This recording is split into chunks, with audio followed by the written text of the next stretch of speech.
just wait for 4 minutes to start. We're just getting more participants in.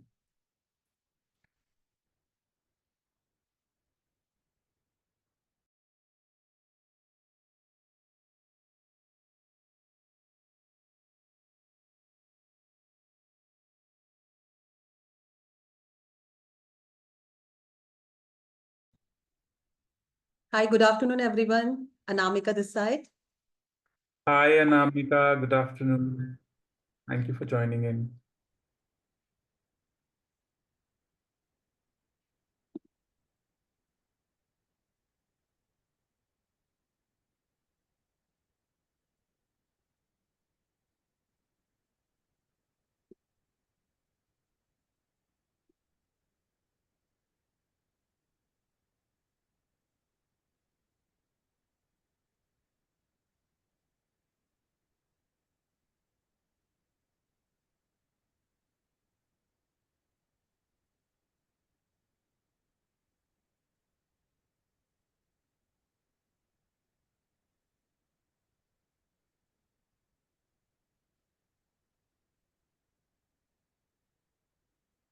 Okay, I think we should start. We will keep adding more participants whenever it comes, Romy. Yeah. Great. Wonderful. Good afternoon, everyone. My name is Ankit. Thank you so much for joining, taking time out on this Saturday afternoon. My name is Ankit again, and I basically work with STEM students at I Know Me. Along with me, my colleagues, Romi is also here. She works with economics and business students. Kritika is also here. She works with psychology students and design students as well. And apart from that, we have our founder, Richa, also here. She's here also listening to all of us and she'll be contributing here.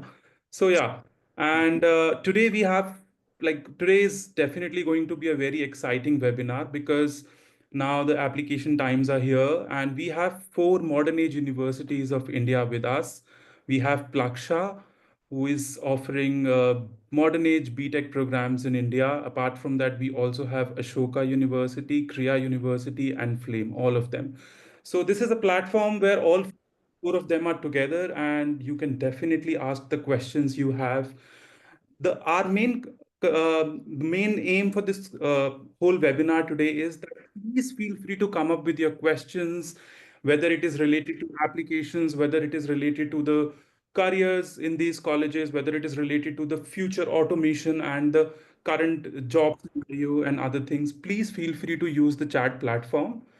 And meanwhile, every speaker also has come up with some agenda to talk about, which we'll share before every speaker starts speaking. Right? Also, apart from that, I just wanted to take 1 minute to talk about I Know Me Learning. I'll not take more than a minute. So we are into career guidance and college counseling. Couple of you already know us, while couple you who don't, we do self-discovery based career guidance programs. And apart from that, we offer career college counseling services, right from profile building to college shortlisting, interview training, applications, and so on and so forth. I just want to show you a 50 seconds video about us, which will give you more insights, how we work and what we work. And then we'll straight jump to the Plaksha, who will be our first speaker. Is the audio visible? Uh, can you hear it? No, we can't hear, Ankit. There's no sound, just the audio. Let me check 1 second.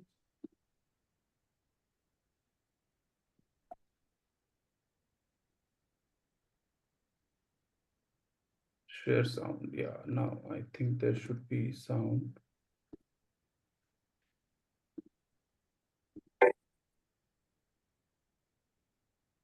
Is the sound there, Rumi? No. No. I think there is some issue with the sound because the moment I'm clicking on the sound button, it's asking for a password. Okay, so why don't we begin with Plaksha and we can do the video at the end? Video later, right? Yeah. Okay. All right. So let's begin. Okay, so we have Vikram with us, Vikram, who is Director Outreach at Plaksha University. Vikram is working in this area for more than 15 years, And today he has come up with some really exciting topics to talk about, which is especially about future of tech education. I think this is something everybody is looking for. Everybody is even worried about the upcoming AI, upcoming LLMs, large language models, which ChatGPT is built on, and how they're going to impact the jobs in future. So that's one of the area everybody's talking today, and Vikram is here to talk about that. He's also going to talk about act of automation in tech on future jobs, as well as skills required for future and become an entrepreneur. Well, apart from that, Vikram will also talk about the courses offered at Plaksha University so that you can take a call. And apart from that, he'll also speak about scholarships and admission processes at Aksha. I'm sure you would have a lot of questions related to it. So what we do is that he'll start, but in meanwhile, if you have any questions, please keep putting in the chat box, and then we'll keep sharing those questions with Vikram. Over to you, Vikram. Thank you so much, Ankit and Thank you for being Robbie, here. Thank you for Yucha, and everyone. And very exciting, right? I mean, I see the four universities that are on this platform. And just about 10 years ago, you can't imagine this quality of education in India. Right. I've been fortunate to have worked with some myself. I was with Krea University for about 3 years, Right. Ahmedabad University, and many others. So this wave of change in India is very exciting. And students must, India is not a backup anymore, right? So I think going through this webinar will help you understand the opportunities that your kids might have in India. But I want to talk about Plaksha and technology. Right. I think this is something that many students are looking forward to, and uh, some of the things that we offer at Plaksha are very rarely offered, not just in India, but in many other universities in the world. We have very, very unique programs. So let me, take maybe 20 minutes to share about the university and about technology, and then I want to have at least 5-10 minutes of questions that we can go through. I think before and talking about anything, I think it's important for us to get some historical context, right? I mean, all of us are coming here and scaring you that, everything is changing and AI is going to take up jobs. This is true because of the trend that we've seen. If you've looked at industrial revolutions, all the four of them, the fastest had been the fourth industrial revolution, which has come just about in about 40 years. At the pace of change, humanity's never seen this pace of change ever before. Just to give you some context, right? I mean, when the telephone was invented, it took about 50 years for 1 million users. When Facebook came, it took about 2 years. And ChatGPT has taken merely about 36 hours for the first 1 million users. That's the kind of world that we're living in. And that's the kind of the world, your kids are going to graduate in. When you compare any other field of education, whether it is psychology, history, economics, not much is changing. The models remain the same, the theories remain the same. But when it comes to technology education, everything is upside down every 2 months or 6 months. If you look at generative AI, the kind of jobs that it's creating and the kind of jobs that it's disrupting are both something for us to look into before we make a selection. And now when you talk of future of tech, I mean, there are many, many trends that are emerging. But this is one from the Industrial Revolution 4.0, and this is by the Boston Consulting, where it talks about 9 pillars of technology that is going to define or disrupt the next few decades, right? And if you look at them, there are things like simulation, digital twins, if any of you have heard of it, just about 15 years ago, if you wanted to test a drug on a human liver, you had to actually inject, the drug. Today, the power of biology and computing is so strong that you can simulate a digital liver and you can test the drugs and it tells you what will happen. Automation is really, really something that's changing everything. Surgeries are being done by robots now. When you look at big data, I mean, the top 10 companies of the world are all tech companies. And all of them run on data. Data is the oil that these companies run on. And data, along with machine learning, along with AI, is going to help businesses make smarter and smarter decisions. So companies will require students to have all these skills. Additive manufacturing, just for instance, I mean, if you wanted to create a table, you would take a big log of wood and start chopping it to make a table. But today there's additive manufacturing where you start creating layer by layer. Like 3D printing, for instance, and that supports sustainability, doesn't have any wastage, for instance. So this is the kind of world that we're going to go into. The fourth industrial revolution, if you just read about the definition, talks about no boundaries between what is physical, what is digital, and what is biological. Very interesting definition. It sounds very simple, but if you think about it, companies like Neuralink, which is now creating those nano chips. I mean, is it a biologist that's developing it? Is it a computer scientist? Is it an electronic engineer? There are no boundaries.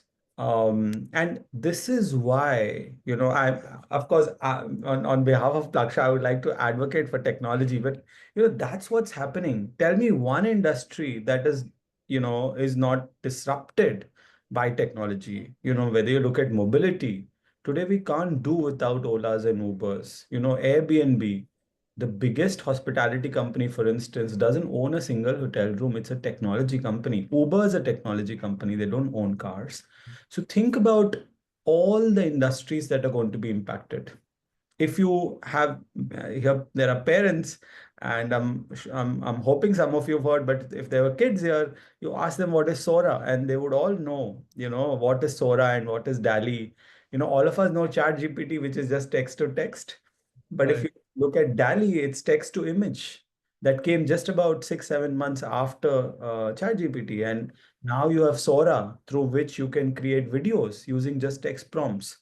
So imagine students who want to take up visual design or UI, UX, what's going to happen? I mean, they will also have to learn technology to be able to be relevant.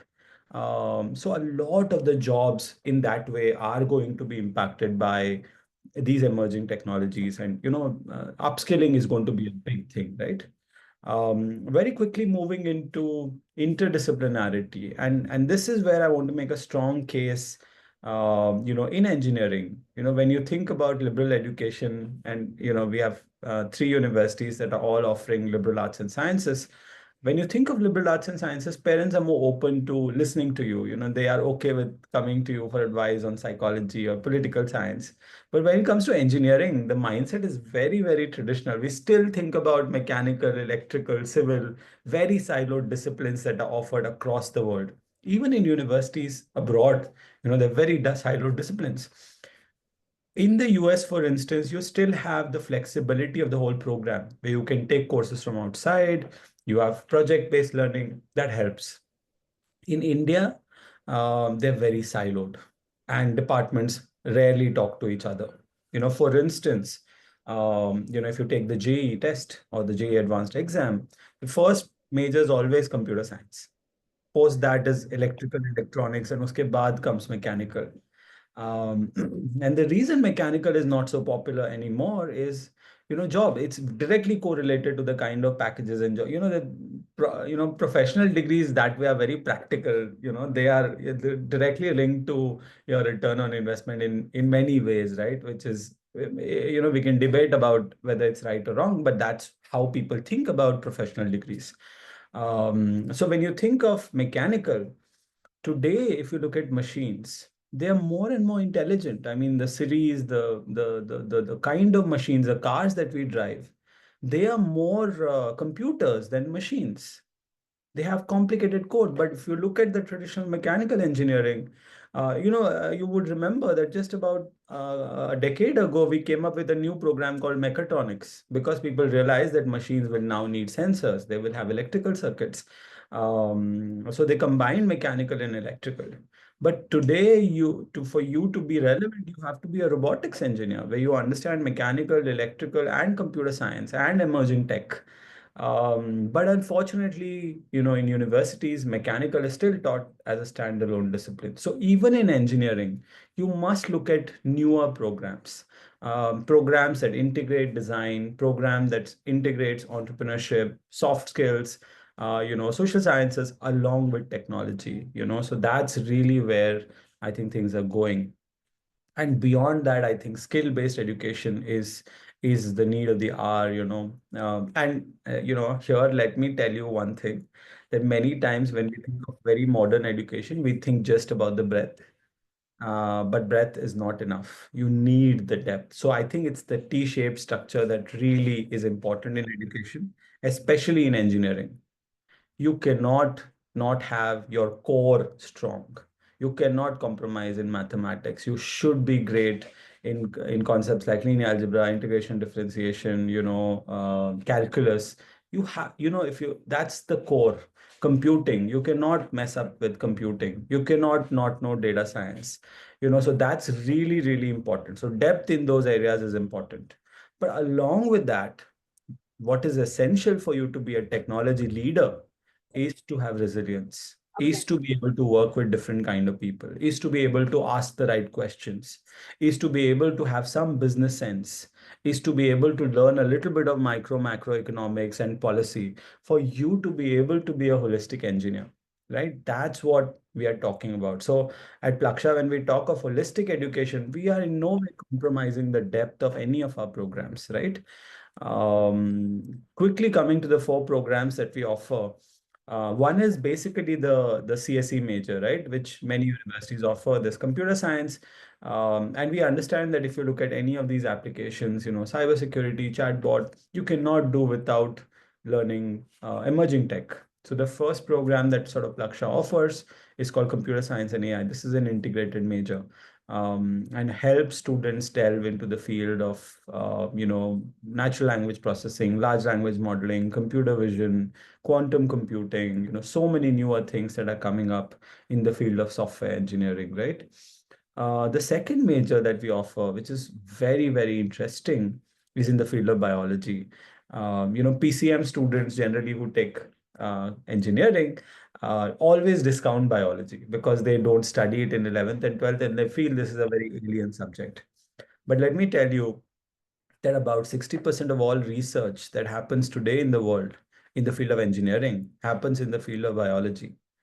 So this sort of, if I may say, a deadly combination of biology and math and computing will help us solve some of the biggest challenges we have in the world, which is in the field of health, public health, planetary health.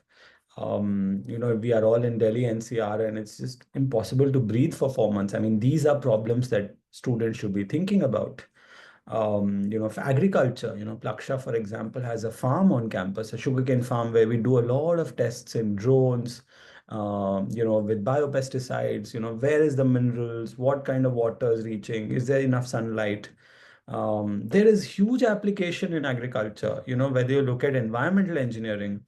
By the way, I would recommend all of you to sort of go to Netflix today. There's a show called Explained, which is 20-minute episodes, and you should watch an episode there which is called Designer DNA.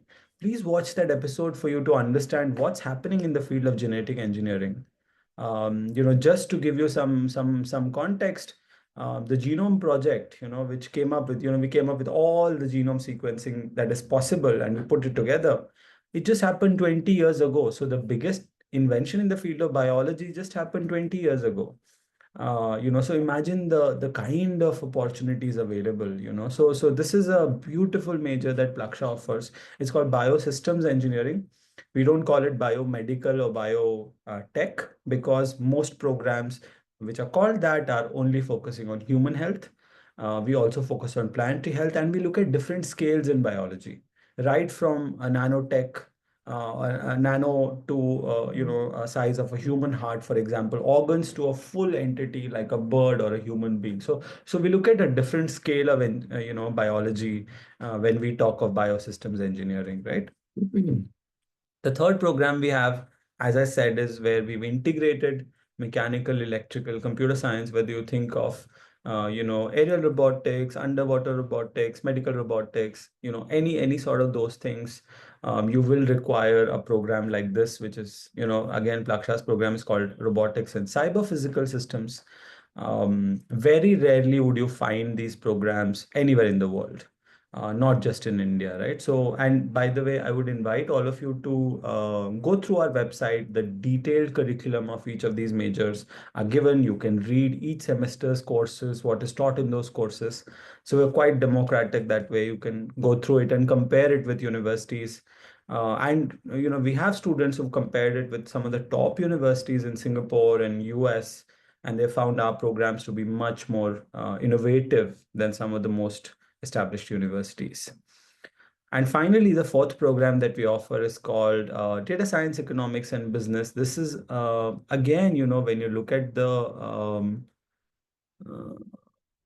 okay, so I'll read the questions later, otherwise I'll get Yeah, distracted. Vikram. I'll read out the questions for you after some Yeah, time. yeah. So the fourth major is called Data Science, Economics, and Business. Sorry. Now, this is a major where we've realized that data is going to run companies. It'll help leaders make decisions. But unfortunately, what's happening is when you offer, say, a program like a BBA in data science, or when you do business programs, you lack the rigor that is required to be a data scientist sometimes. Sometimes those kids don't learn technology. Data alone will not be able to do anything.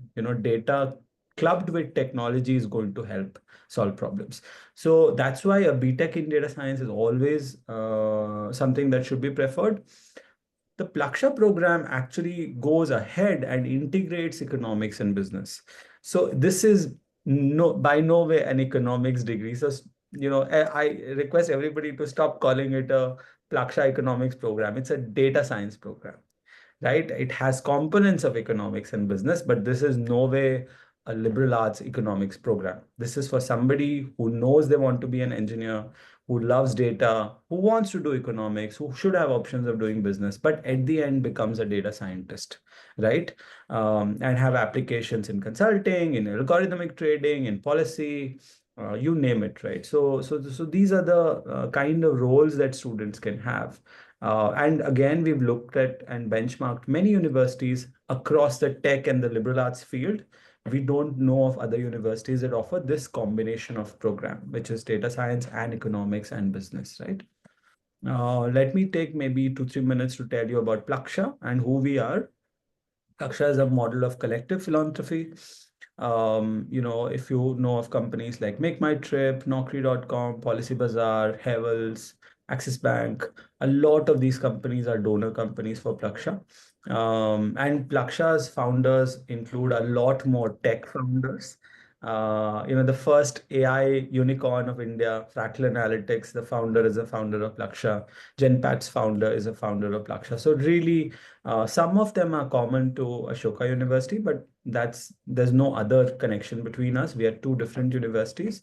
So Plaksha has more tech founders, and we have more than 100 founders today, including companies like Nagaro, Jefferies, which are in investment banking, really large array of PEVC capitalists. We have people like VP of content at Netflix.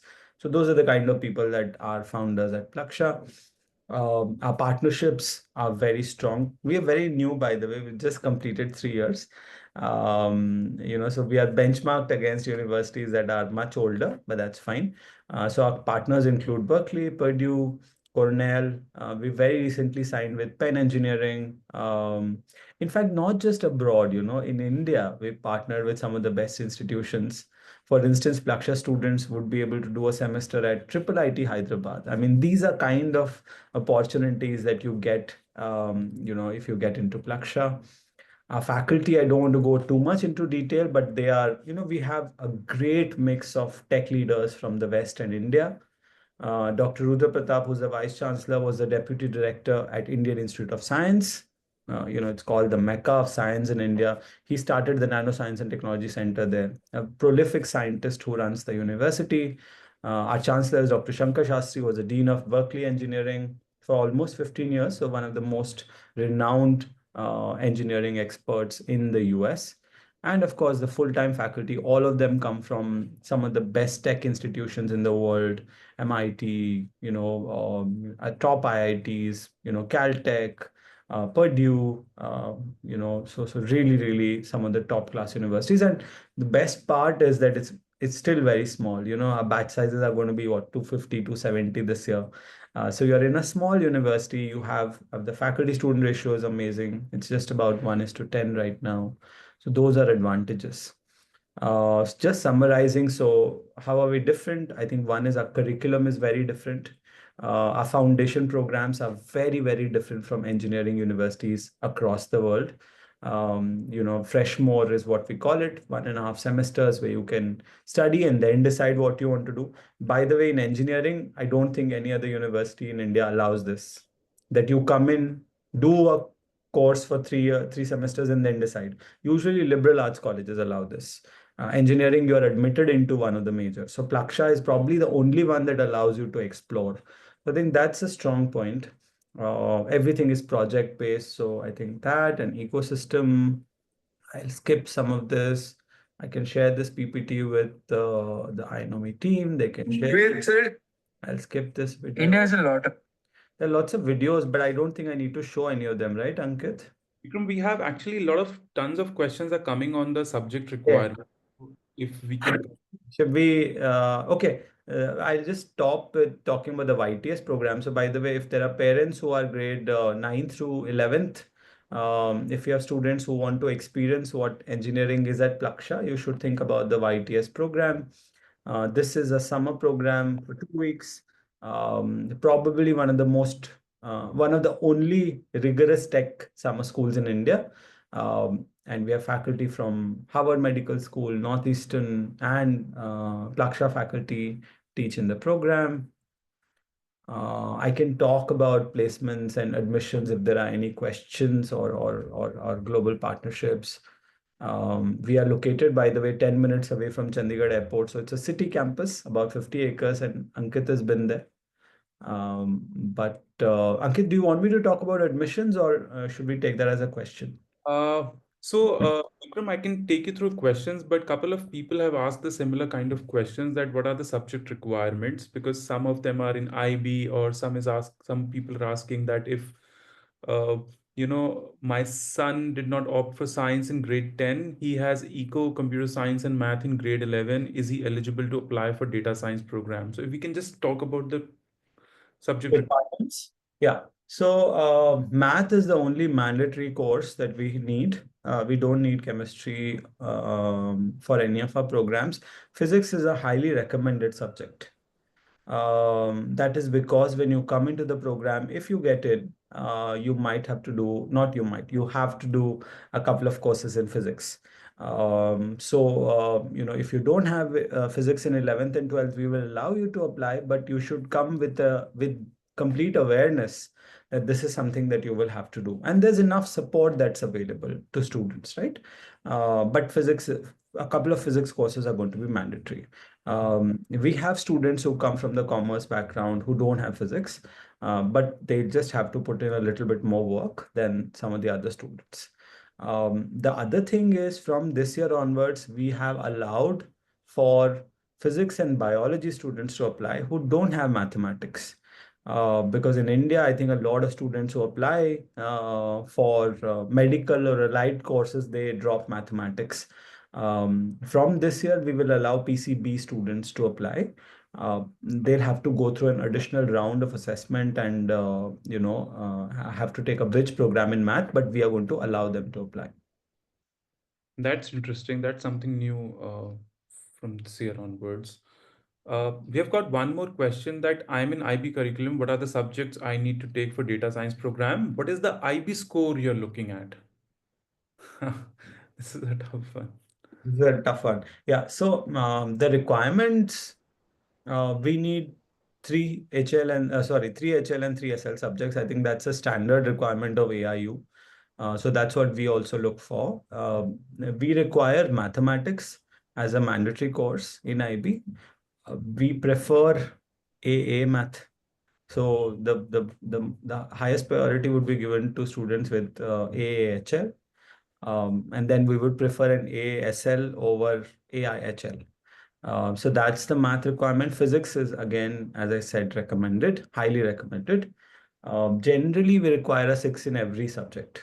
So the averages are high, but I think you should think of a minimum 6 in every subject to think of Plaksha. So, Ankit, the difference I would say between Plaksha and maybe a few other sort of to group liberal arts colleges is that we don't compromise on academic ability. So, and when I say that, you can show it through your board results, you can give competitive exams.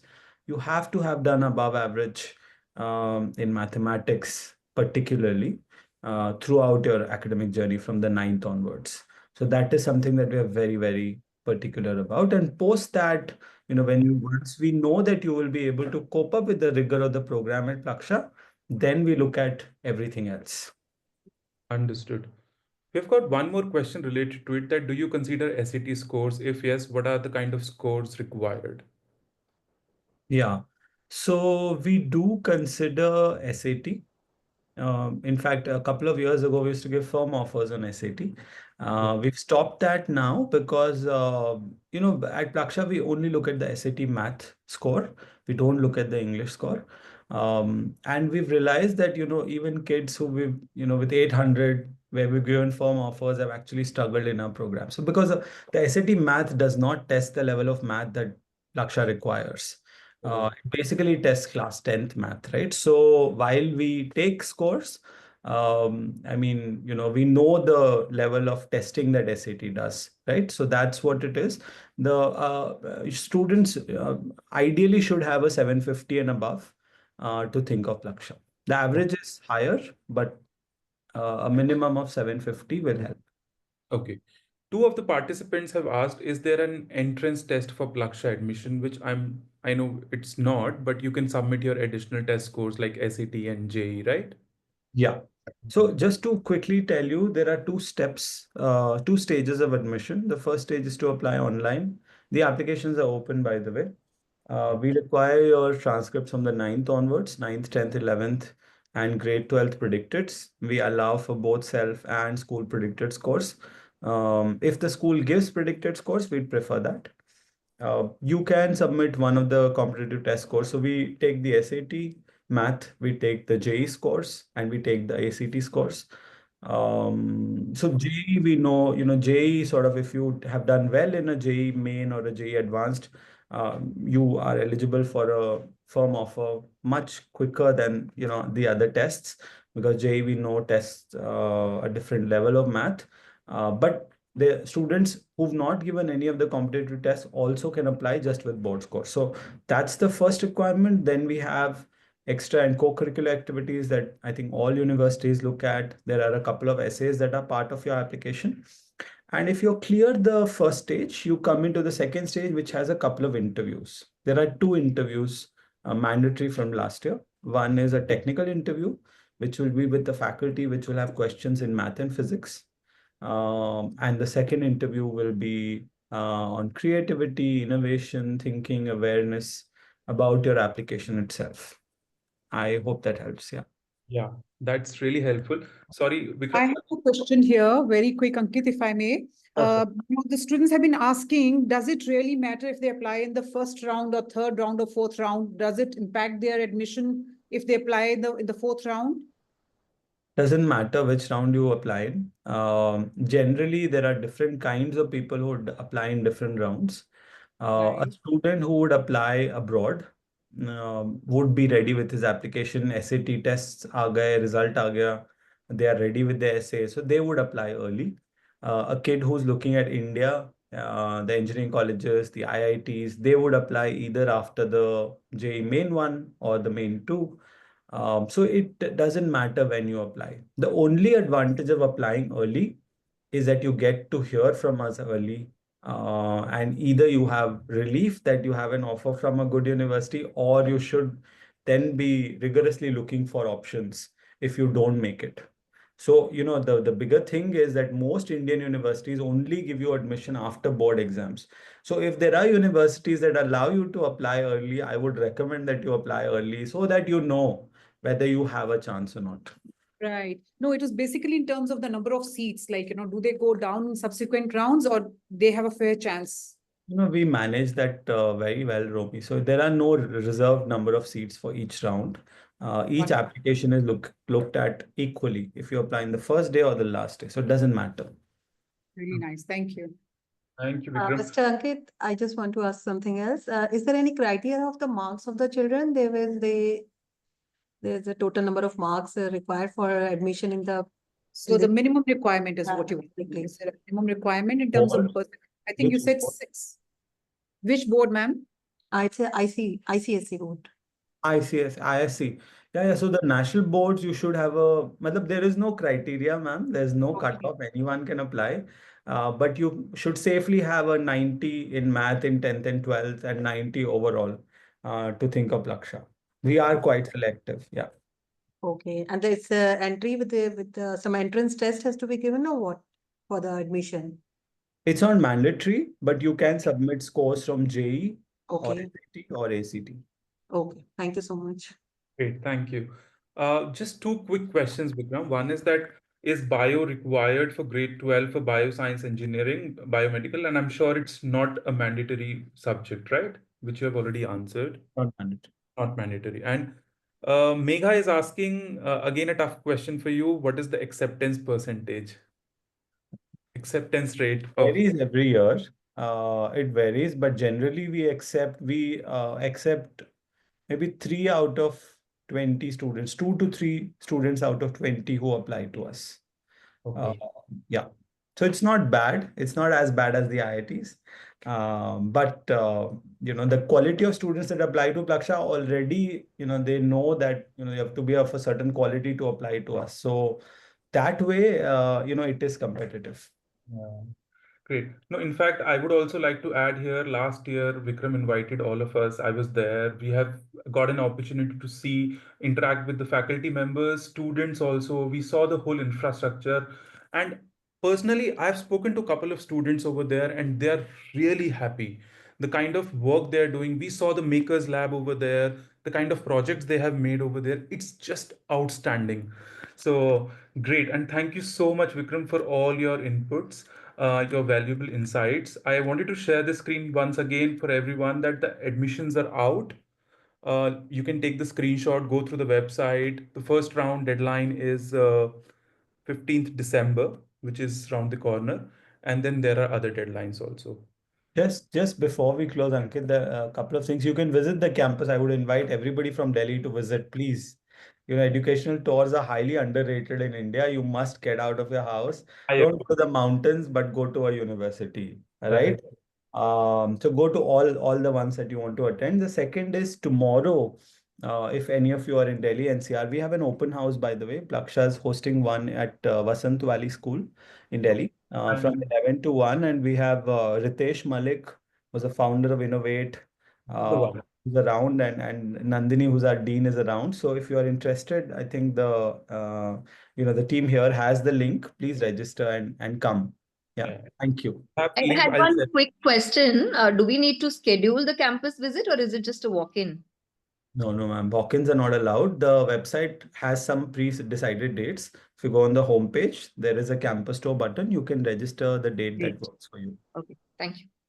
Thank you. Thank you so much, Vikram, for your time. I'll hand it over to my colleague Kritika for the next speaker. Okay, so our next speaker is Mansi Malik from Flame University.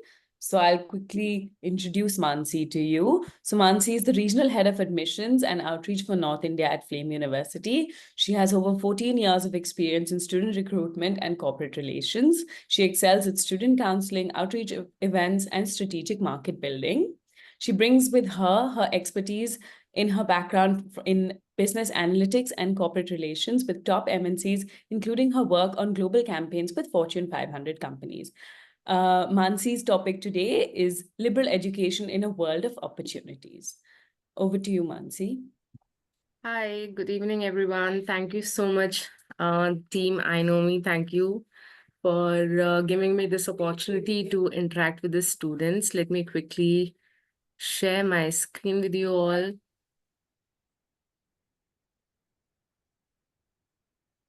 I hope my screen is visible. Yes, yes, yes, it's visible now. All right. So, hi everyone. My name is Mansi. I represent Flame University. I'm the regional head for North India and Middle East for the admissions and outreach.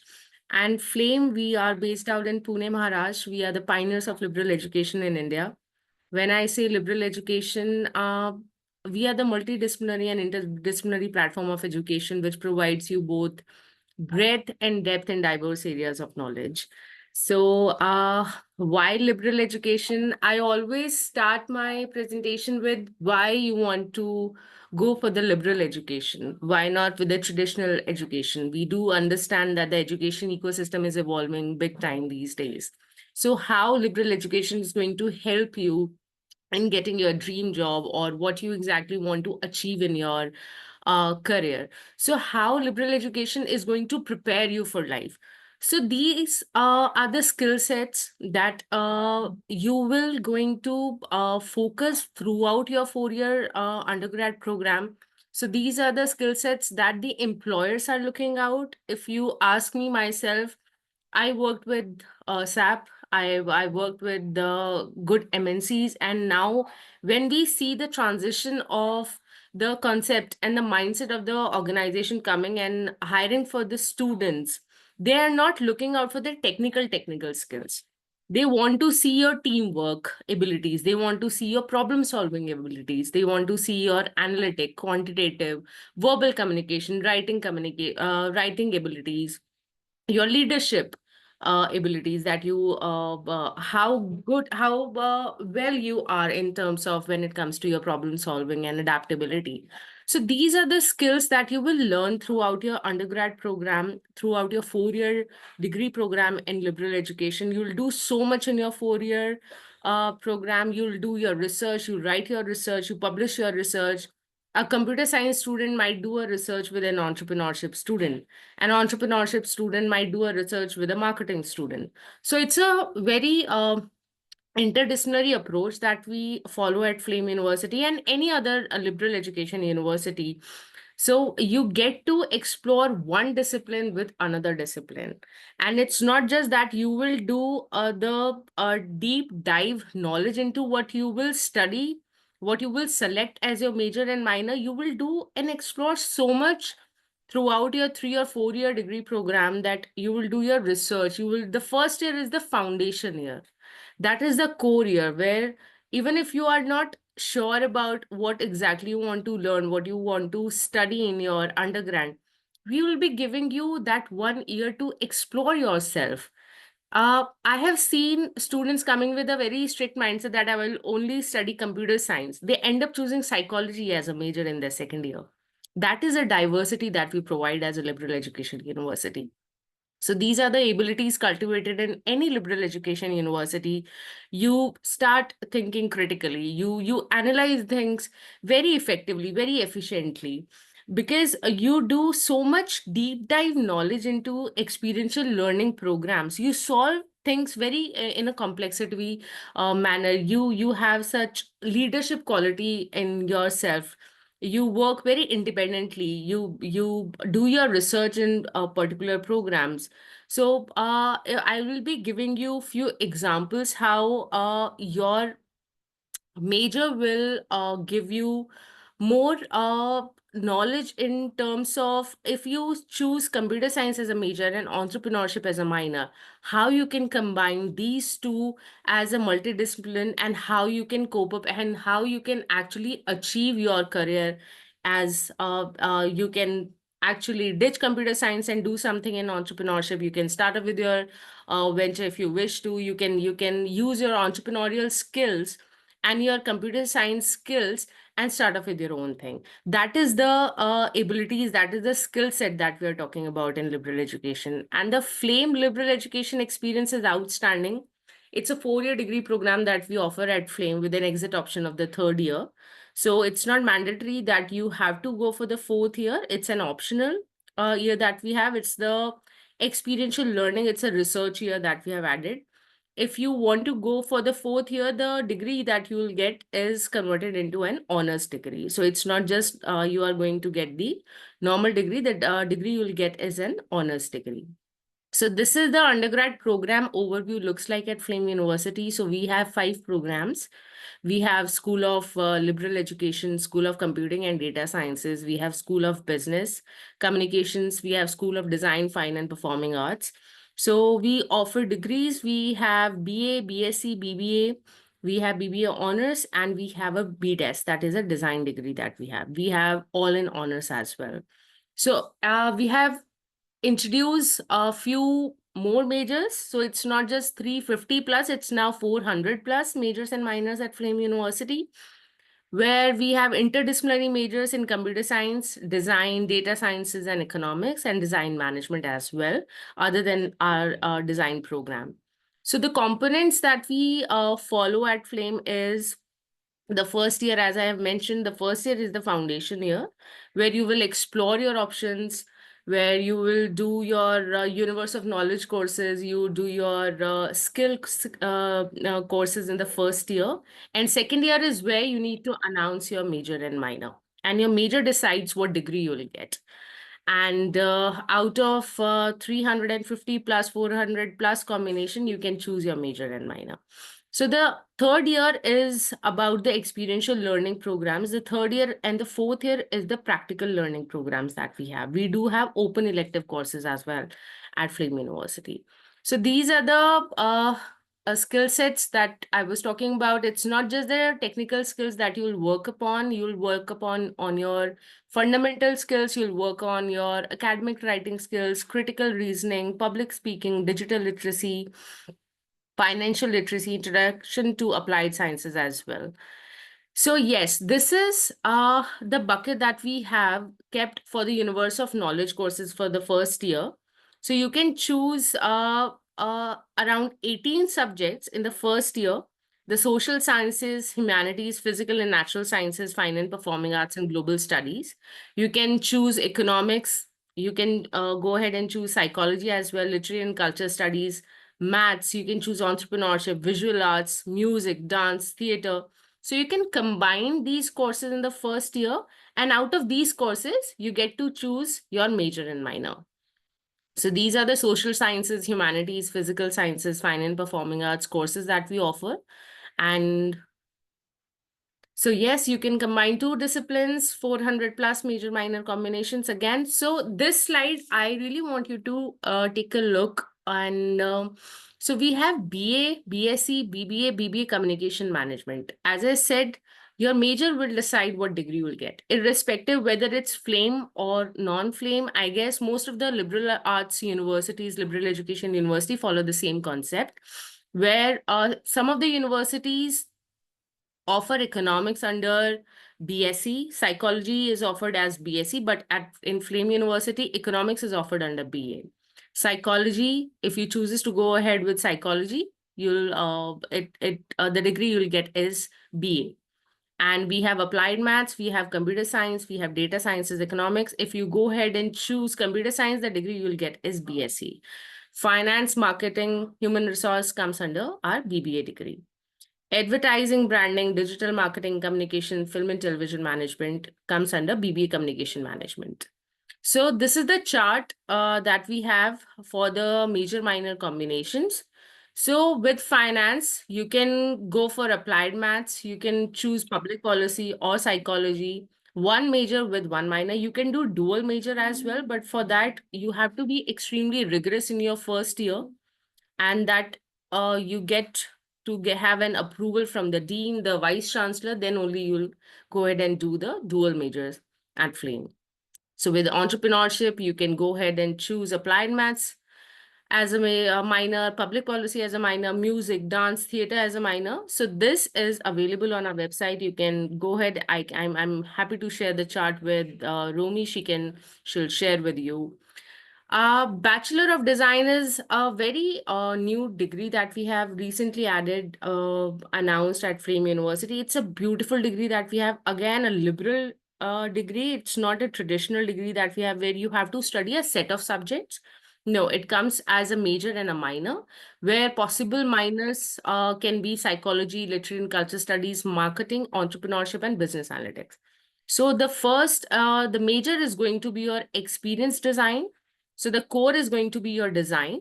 Minor can be taken in psychology and literary and culture studies and marketing and entrepreneurship.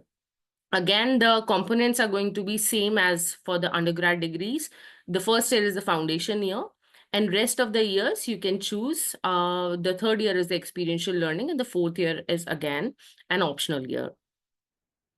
These are the competencies, the focus areas that we have. We have very holistic approach in the first year. And the second year is all about your critical thinking, storytelling, your human understanding. So this is the component. And if you want to see the subjects that we have curated in our design, you can also, I'm happy to share the link with you all. You can just see what all curriculum is included in our design degree.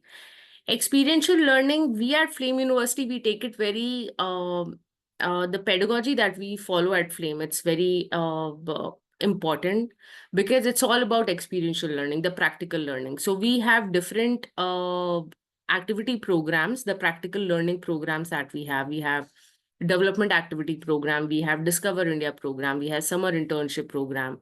So the development activity program is a social immersion program that we offer at Flame University, where you deep dive into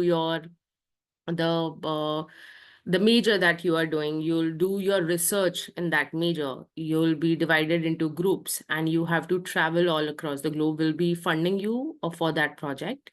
And where student learns the value of social responsibilities, working with the NGOs of their own interest.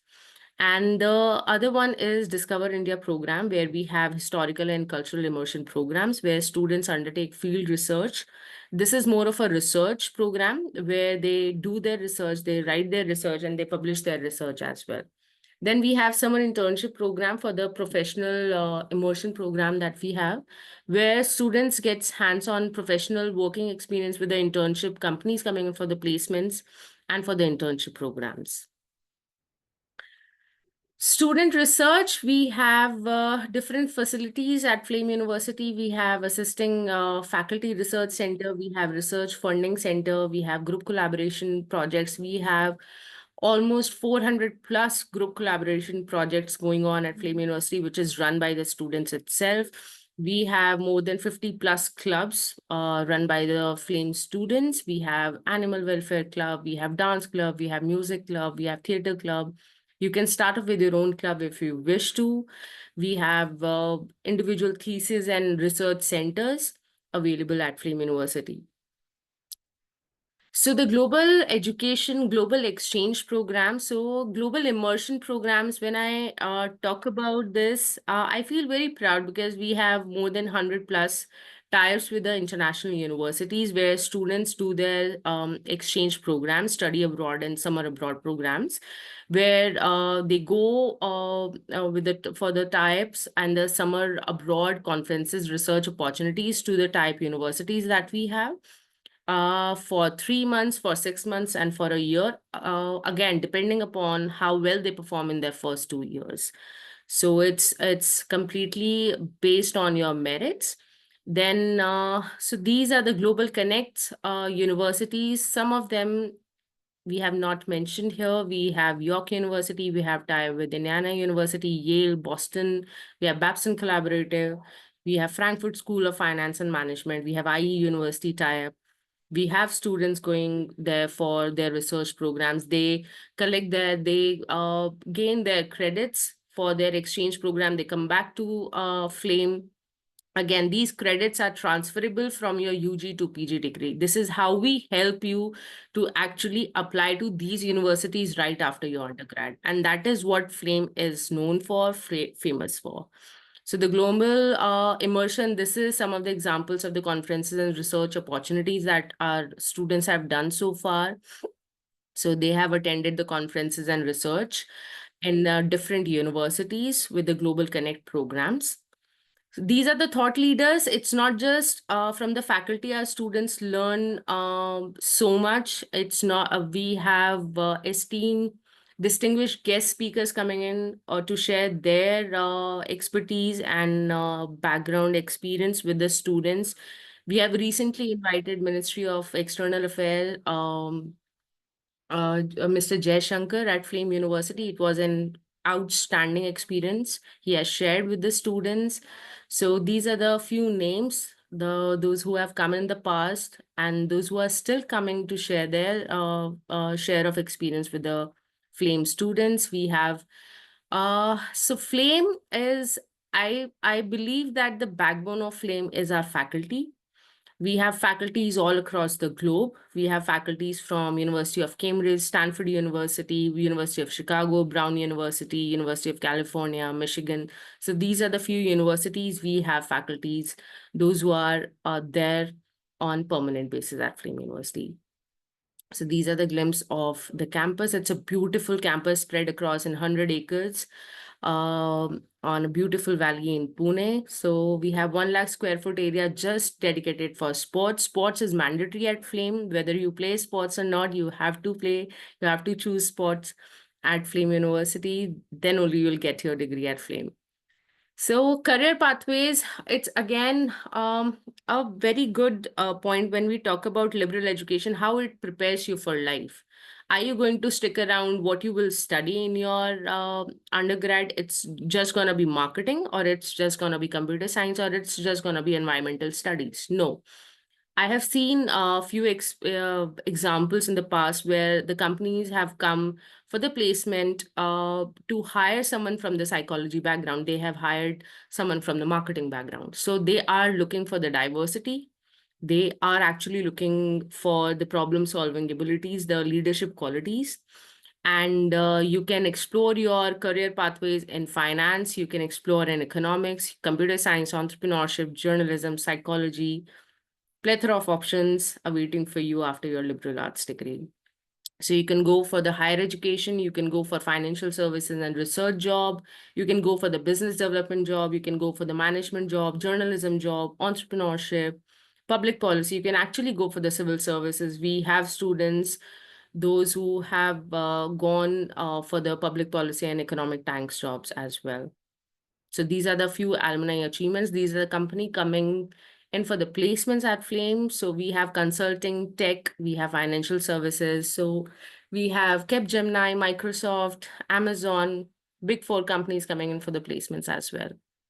So again, a few of the alumni achievements where our alumni are placed right after their undergrad. We have our students placed in Harvard, Oxford, Stanford.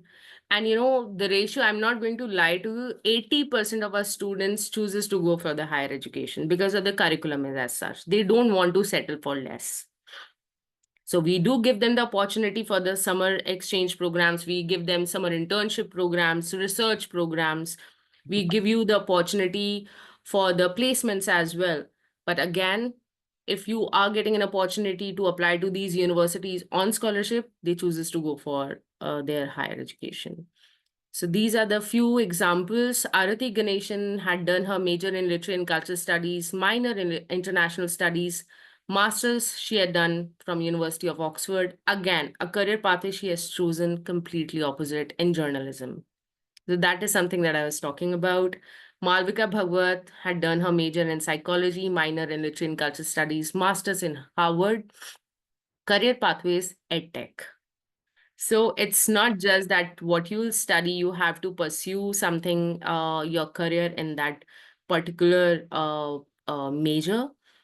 You have plethora of options. You can explore anything you want to, you wish to, because you will be doing so much of research along with the teammates that you have, along with the students, those who are doing some other majors as well. Why Flame University? I really don't want to push you to apply to Flame University. If you are interested, but yes, I will definitely going to address you in terms of we have rigorous academics. It's not just a liberal arts. It's not going to be a very easy journey for you. We have a very rigorous academia. Innovative choices, we follow innovative choices. Experiential learning, I have covered experiential learning part as well. Again, faculty is something that we are very proud of. We have world-class campus. We prepare you for your life, your career pathways. Location is outstanding. It's a beautiful city in Pune. So There are admission. some questions, Mansi. Can I tell you the questions? Yes, please, Kritika. Sure. Okay. So one of the questions is that are there scholarships available? And if yes, does it matter which round the student applies in? Yeah, I'm just gonna cover that. So Okay. admissions is we have already started with our intake for 2025. If you are in 12th grade, you can actually apply with your predictive scores at Flame. And these are the elements that we look into it. The first step is the application process. The application consists of your academic details, your extracurriculars, and your SOP, your statement of purpose. These three elements are very important for us to select any student. I'm not going to lie to you, academics is something that we look into it very seriously, very strictly. And it's not just the academic part, your whole profile has to be in rhythm. It has to be your extracurriculars, your SOP, your entrance performance, or if you're applying with your SAT score, your SAT should be 1350 and above. If you are looking for a scholarship, our scholarships are purely on merit basis. So you have to be very careful when you apply to Flame. You have to focus in your application, focus on elaborating your extracurriculars, be very natural in your SOP, your statement of purpose. And merit scholarship is something that if you have a strong application, anything above 1450, you might get a scholarship varying from 20% to 100% scholarship. So we don't endorse ourselves just saying that we are very generous in terms of scholarships, but yes, 40% of the students are studying in Flame on scholarships, 10% on 100% scholarships. So if you are actually looking forward to get any sort of scholarship, we offer 3 scholarships. One is merit. The second one is financial aid need-based scholarship. Any sort of need-based that you have, you can get in touch with me later on. I'll explain you the criteria, how you can focus on building your profile more strong and how you can avail the need-based scholarship, because I have counseled few students in the past and they have gotten the scholarships as well. Okay. And yes, the third scholarship is for the, it's a special scholarship for the extracurricular achievers and for the sports students. If you have played sports at a national level, you can actually avail the special scholarship at Flame University. Again, the criteria is very holistic. When we select our students, the merit, it's completely on the merit basis. The application fee is 2,000 rupee. Once you pay the application fee, the last step, you'll see the SOP, the statement of purpose. You can submit, you can apply with the LORs. You can ask your counselor to share the LOR with the admission team directly, or you can just upload the LOR in your application form as well.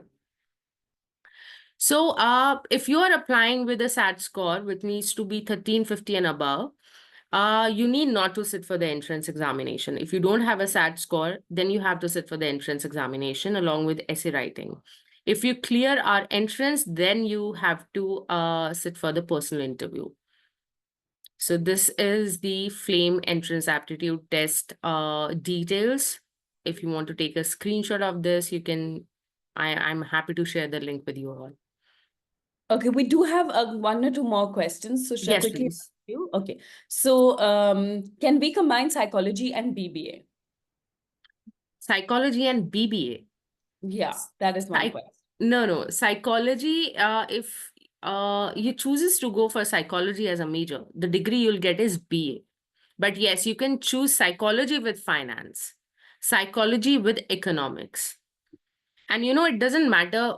I personally believe when you call yourself that I'm a major in psychology or I'm a minor in finance or economics, it doesn't matter what degree you'll get. You call yourself I'm a major in finance or I'm a major in economics or I'm a major in psychology. Right, right. And somebody wanted to know more about the design major with a minor in psychology. They wanted more information on that. If you chooses to go for the design as a major, your degree will be focused in design, your experience design, your UX, UI designing, your graphic designing. It's not going to be a fashion designing or architectural sort of design. It's purely on a product design side of design that we have experience design. We don't look into a very fancy portfolio as of now, but yes, a basic understanding of a design, a basic portfolio that we ask for when we select our students for design. And as psychology, it's going to be a minor.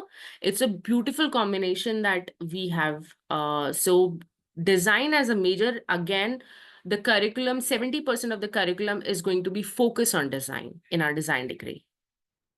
Right, got it. And are predicted grades considered when the student is applying? Yes, they can apply with their predictive scores.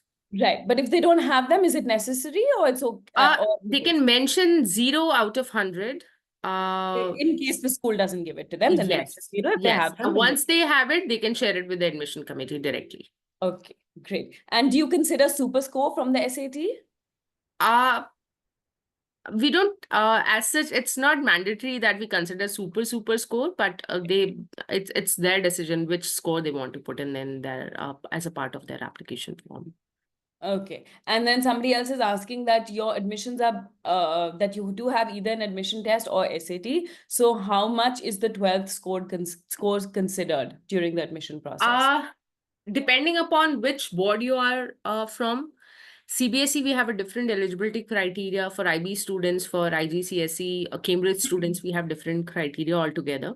For CBSE students, we say 70% and above. For IB, the grade should be if somewhere around 5 out of 7 and above. So, and A levels, we look into your 3 A levels, that is for sure. And yes, and grading should be A, B. If you have CD, again, you have to get in touch with me because you can still apply with the C grade and a D grade. D, I would not suggest because the chances are too less. But at least you have 2 A's and 1 C or 1 B. Still, you have some chance if you focus on your application. So application, it's not just the academics that we look into it. Again, we have a very holistic approach when we select our students. We have students applying for the dance program, for the music program. Although music and dance is offered as a minor. But again, they have such a strong portfolio in music and dance, but they don't have a very strong background in academics. So again, you have to focus in your extracurriculars or your application form. In other details, you have to mention that this is something that I want to see myself as in Flame University to pursue music. That is something that I want to pursue in Flame University. That is something I was not able to focus in my academics. So you have to give proper reason in your application. Right, as long as you can justify it. Yeah. Right? Okay. And does Flame have a Gen quota? No. Okay. So, same chance of selection through the different rounds?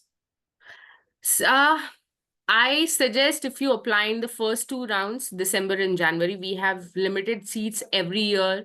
We have many applicants applying every year. So if you wait for the later on cycles, there is a slight high chance that you might not be able to get into Flame because, you know, the rejection rate is higher than the later rounds yeah. All right. And if you apply in the first 2 rounds in December or January, at least you have another chance to apply again. Okay, so they can reapply in case of yes. Right? Okay, fantastic. I think that was all the questions we have today. Thank you so much, Mansi, for your insights. Anything else you want to add? Or we're good? No, I'm all done. Thank you so much for inviting me. Thank you so much for sharing with us. Thank you for joining us, Mansi. I know you are a little bit over time, but yeah, thanks for staying till the questions are answered. Thank you so much, Romi. Thank you. Okay, so our next university today is Krea University. And today from Krea University, we have Snehadeep joining us, who is a French government scholar with a background in civil engineering and international policy making from Sciences Po. He has 2 years of work experience and has worked with international NGOs, including the UN and the government of Norway. And he's also worked in private sectors across energy, telecommunications, eSIMs, and IoT industries. So thank you for joining us, Snehadeep. Thank you. Hi, I hope I'm audible. Yes, absolutely. Good evening, everyone. Thank you, Kritika, again for such a lovely introduction. And I think one bit which I may want to add is the best part about my job, people, that I really love is this bit where I get to talk to all of you, to kind of help you to navigate your choice of careers. Before I start my presentation, I want to let all the attendees know one thing, that listen, today's, I think we cannot think of any better time to stay in India, in Indian higher education than today, where you have so many opportunities, you have so many doors. So at the end of the day, please explore all the options, understand your potential first, and then, make an informed choice. Having said that, I will quickly share my screen. And of course, at any given point of time, needless to say, if you have a question, please put it in the chat and I'll take it up later. Thank you. Thanks so I'll much. just quickly share my screen.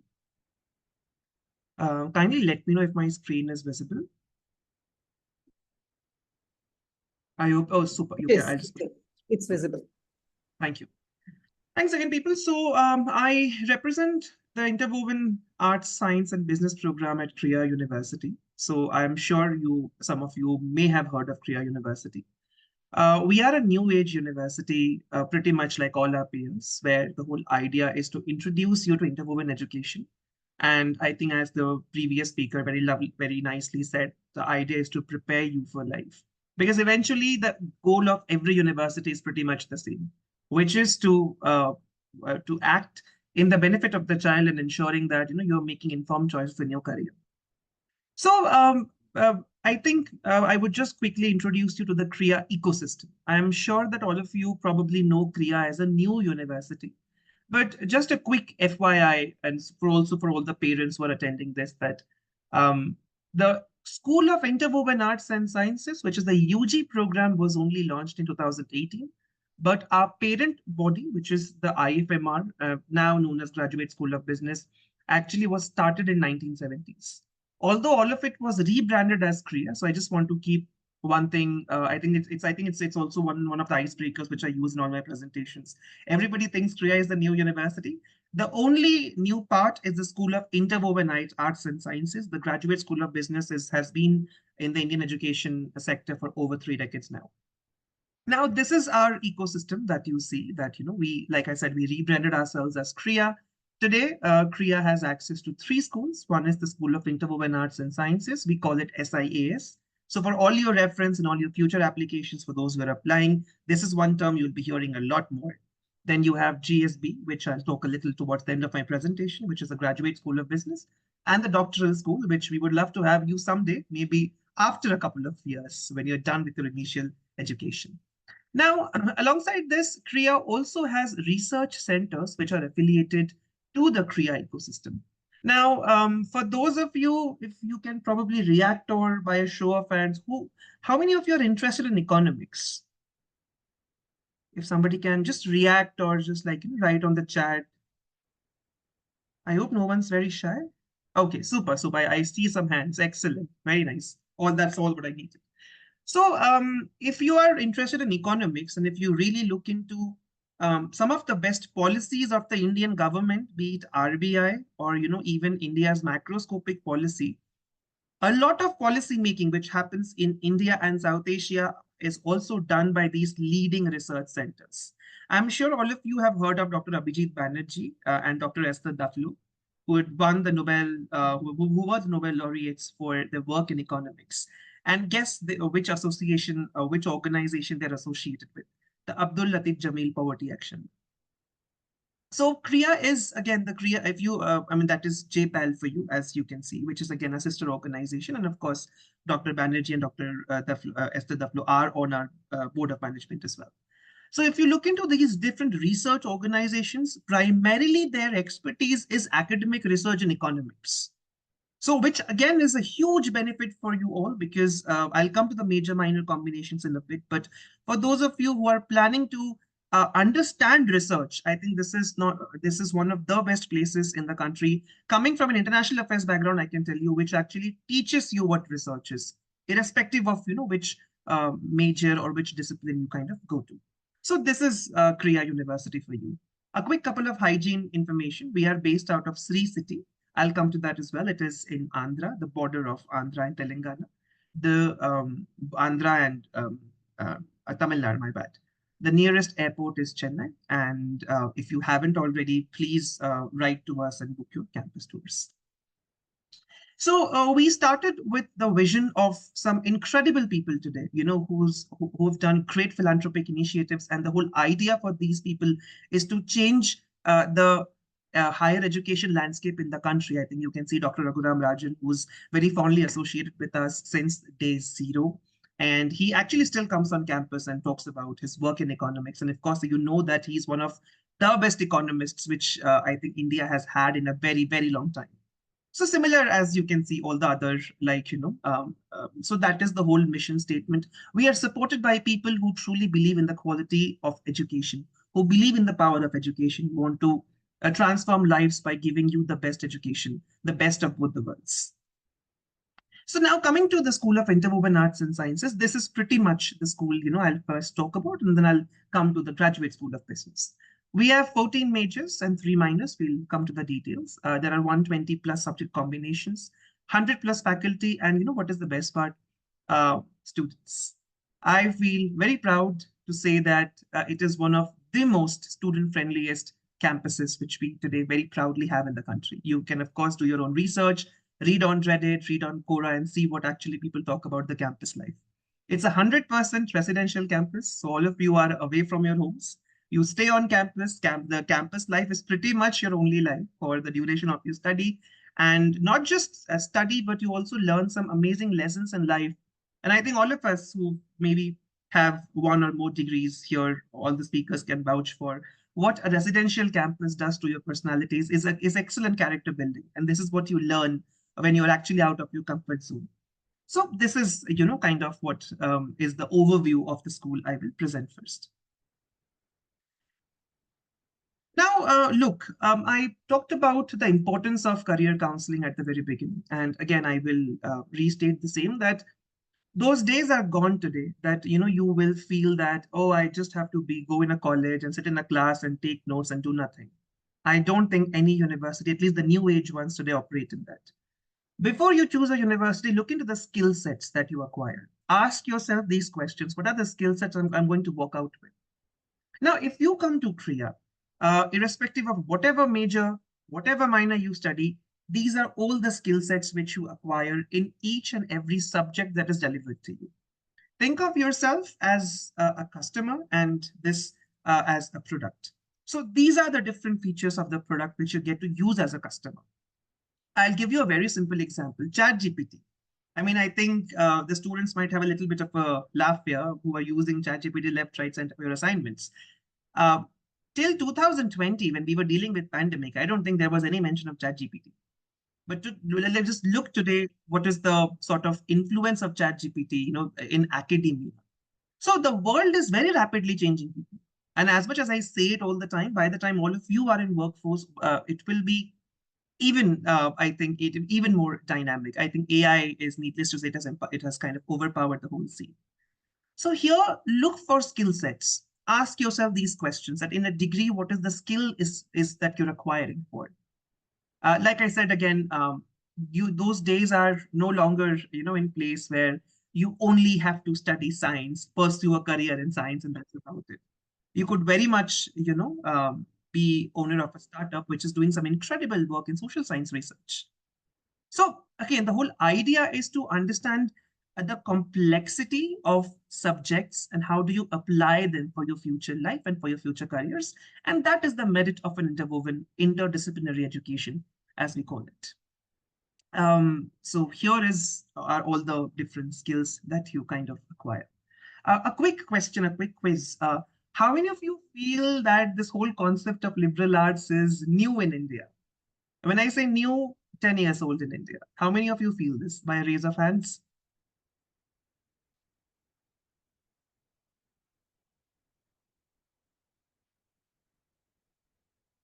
Okay, I see one hand, Aruja. Super. So, I mean, I'll actually give you a quick FYI. And if you read the National Education Policy of 2020, liberal arts, of course, is a lot of, academics like me would say it's a concept of the West. But actually, in our early Gurukuls, liberal arts was there. Our National Education Policy mentions this, that in our earlier times, when it was the Gurukul education, one had to inherit 69 kalas, 69 skills to be a full 360-degree student. So this is pretty much the system which is by our own ancestors, and we are kind of revamping into it. Nevertheless, coming back to the course structure, so I think it is a very simple approach which you'll also find in most of the liberal arts and science colleges, where the first year is a common year. And simply because we have students from such different and diverse backgrounds, it's important for us to kind of put them all on the same field. So for the first year, you study skill courses and core courses. I'll come to that in a bit, but you do not really have a choice here. And then by the time you enter your second year, you will be required to declare your majors and minors. Of course, there are double major, joint major possibilities as well. So just to quickly, as an FYI, the degree that you get from Krea is a 3+1 degree. It will be very clearly mentioned on your admission letters if you happen to get into Krea. You can exit at the end of third year, but you'll only get the degree. For specialization, for honors, you have to finish a 3+1, a 4-year course, because each year you need 40 credits. So you need to accumulate 160 credits to graduate with an honors for 4 years. So please keep that in mind. So this is pretty much in general, the third year and fourth year structure. I often get asked that, okay, what happens in fourth year? Because a lot of people probably, they have an option of exiting after third year as well. Now, fourth year is a very strong research-oriented year where you do something called as the capstone thesis. Now, capstone pretty much, I would say, is like a mini PhD thesis, where the subject that you've been working on for a very long time, you kind of present it in front of a jury. It's literally called thesis defense, and then you get your degree.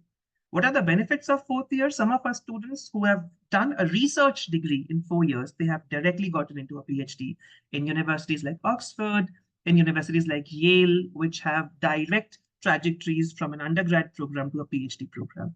So that is what I said, that, and Krea ecosystem is one of the best ecosystems in South Asia, I would say, which gives you the right avenue to research. Research is a huge jargon. It sounds very fancy, but the nuances of research are as detailed as, you can think of. And of course, then we have our career pathways as well, which is directed by an office called the Career Services Office, a classic example of placements. You're required to pursue an industrial internship at the end of each year.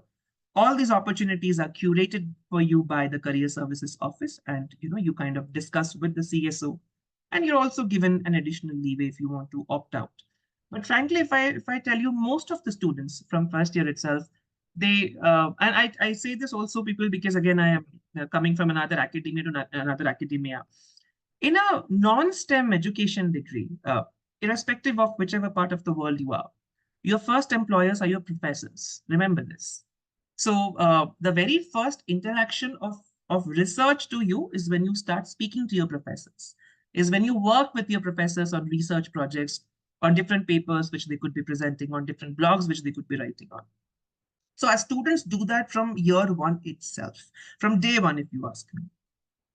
And of course, these are huge benefits for them for a long-term letter of recommendation, which professors write for them in their master's application and so on. So this is pretty much how placements work at Krea. That, long story short, at the end of each year, you're required to do an internship. Now, you can choose to do a research internship or an industrial internship, depending on the major and, of course, the sort of expertise and area that you are in and that you want to gather. Now, this is the first year curriculum, which I personally love. I still find the time to sit through some of these courses, and creative expression is just my favorite one. So these are the courses which you study in your first year. So again, a lot of people ask me, what is the eligibility if I want to be an eco major? Do I need to be do I need to study economics in school? The answer is no, not really. The eligibility is your intent and your ambition. If you are interested, if you can work hard, we are there for you to support you. So you will actually be shocked. We have students who actually did humanities like social sciences in their 11th and 12th CBSE, and they have graduated as a computer science major from Krea. So I always say this to all students whenever I see them, that come to Krea with an open mind. It's great that you have a choice in your head. Excellent. No one's taking that away. But the job of a university is to tell you that apart from the 10% of information that you are fixated on, 90% also exists. Explore that. So these are the core and skill courses which you study in Krea in the first year. You can see that all these courses are very carefully crafted, from each box that you today know. From sciences, you will see some courses like mathematical reasoning. You'll see some from I would say commerce, and then you'll see some from the arts, like literature and arts, social and scientific reasoning and all that. So these are basically, like I said, the subjects you study in your first year. Now, if I go back to the PPT, here, you'll see that all these subjects that I just talked about, they translate into a full-blown skill that I presented to you earlier. And so is the commonality with all the subjects. Whatever you study in Krea, whichever track you study, it all comes back to one of this skill set that you're acquiring. Hence, I said that think of yourself as a customer and the degree as a product, and ask yourself this: what are the different facets of services you're getting from that product? So these are the different majors that we have right now. All this information is on the website. I wouldn't take much of your time. Would rather take. But actually, a question here that you don't offer a business major? Oh, thank you, Pratika. Excellent. So one is, it is ongoing. We are having internal discussions. Currently, our majors are economics. However, understand one thing, that economics and business are two very different degrees. Economics is more research-oriented, academic. Business is more hands-on. If you want to study business at Krea, then I would talk about the integrated BBA MBA program, which I'll come to that at the end of the slide. But just be aware of this, people. For example, you'll never really see somebody who has a doctorate in business. You'll see a lot of doctorate PhD holders in economics. All our leading economists of the country, Dr. Rajan himself, have a PhD in economics. But marketing, business, finance, they're very hands-on degrees. The usual approach to these degrees, the usual career path, is an MBA or a BBA, just as an FYI. Thank you. So like the PPT also mentions, you can combine any two majors. One can be a major, one can be a minor. It's pretty self-explanatory. The best part of Krea, which I at least kind of relate to as a student, is the fact that since the student-faculty ratio is very less, it's really easy for us to customize. I'll give you a glimpse, not encouraging you to change your majors or whatever, but we have students who have even changed their major at the end of second year. So not advising this, but since we are a very tight-knit community, such kind of interactions are very, very, very possible. Now, these are the different pathways, which kind of lie ahead. I think one part is also what has been mentioned to you earlier, that irrespective of wherever you study liberal arts from, it is in general an academic degree, an academic progression. The natural progression to a liberal arts degree is usually a master's or a PhD or a joint master's and PhD, usually. So that is also where most of our students frankly have headed to. Because imagine this: if you have done a joint major in environment and economics, you've had your thesis on your fourth year capstone on, let's say, the marginal abatement cost, like how to reduce pollution costs in developing countries. Why would you not go to pursue further research if you're getting a scholarship? So have this thought in mind, and I'll be very transparent that liberal arts and science in general is an academic degree, where a progression is research. You build it on till your master's and PhD. However, students have appeared for placements. Like I said, we have a very customized approach to placements. They have gotten into numerous organizations, Flipkart, Ernst & Young, Teach for India, Lumiere, Kineso being some of them. And those who have wanted to pursue a study abroad option, and not just study abroad, like study in the country as well, they have gone to institutes like Chennai Mathematics Institute. They have gone to Jawaharlal Nehru University, even Plaksha as well, I think, for one of their major programs. And again, like outside the country, you would see some students in Illinois Tech, Sciences Po Paris, London School of Economics, Oxford, and the list goes on. So just be aware that these are the future progressions to a liberal arts and science degrees. Now, since Kritika, you talked about business, I will quickly introduce the integrated MBA BBA that we offer with the Graduate School of Business. We call it GSB in short. Now, this is a 5-year program with an option of 3+1+1. So you can actually exit at the end of 3rd year, or you can exit at the end of 4th year also. Usually, since it's a newly launched program with 2 batches in, we don't know what exactly they are doing right now, because one batch is in 1st year, the other batch is in 2nd year. But mostly the whole idea is for them to finish MBA from IFM. Now, these are the 4, Now, here, as you will see, that my terminology will change very much. From economics to now, I will talk about very market-oriented, hands-on disciplines like business management, entrepreneurship, business journalism, and managing family business.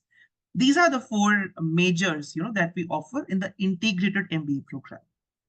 Again, the faculty members, you can check the website. I think one thing which Krea takes immense pride, and faculty in general is a very important component to any university, educational institute's ecosystem.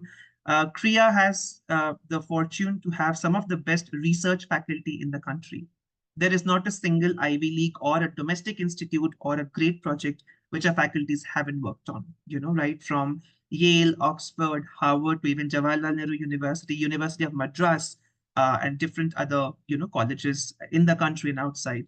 That's where our faculty comes from. And most importantly, they come with a love affair for the art of teaching for students, because that is what we truly believe in.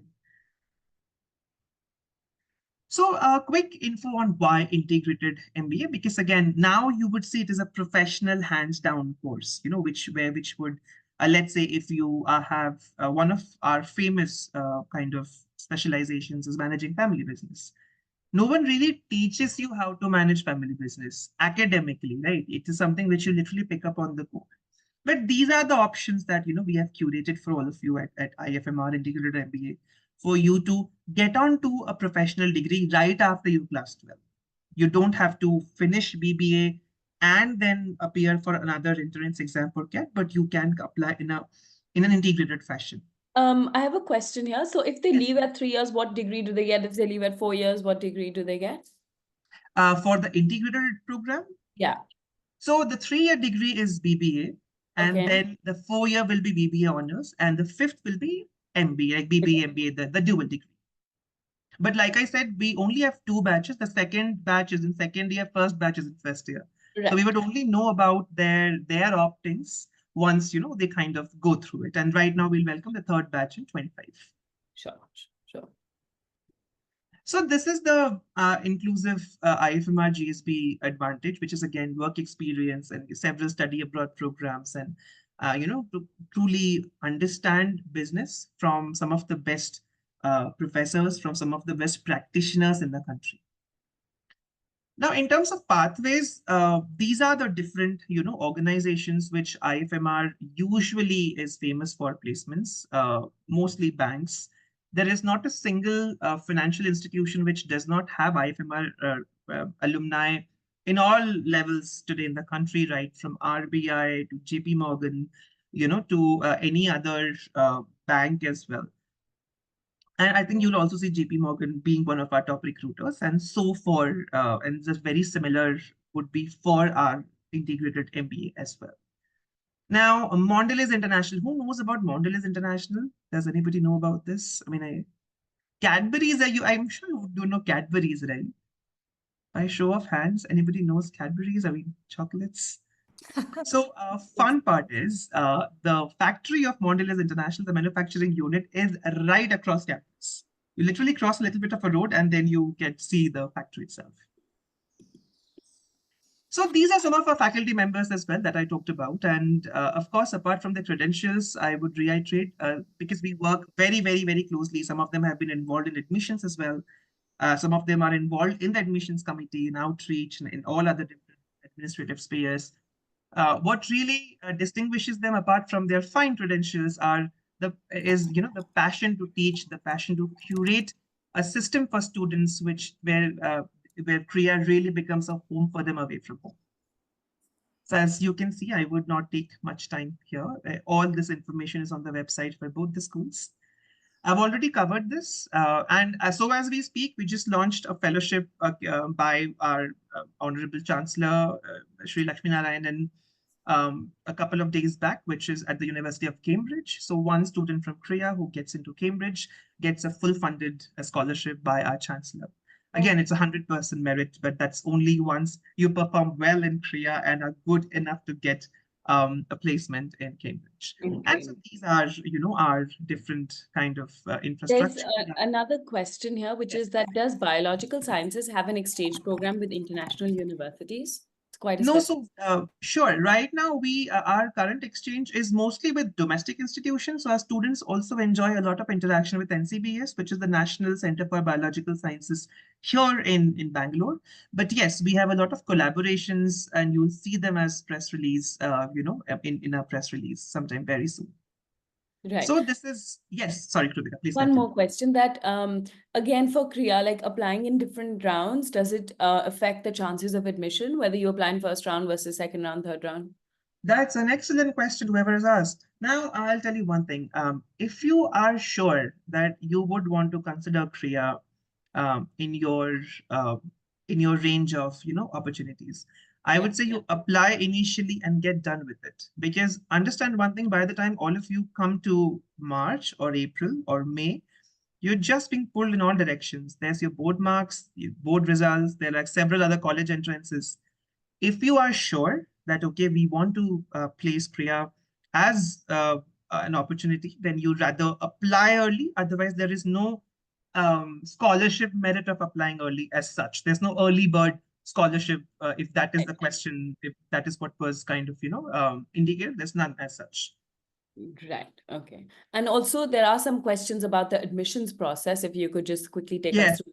Yes. I will quickly come to that. Thank you. So admissions process is basically a 3-step process for both the schools. One is you will complete your online application form.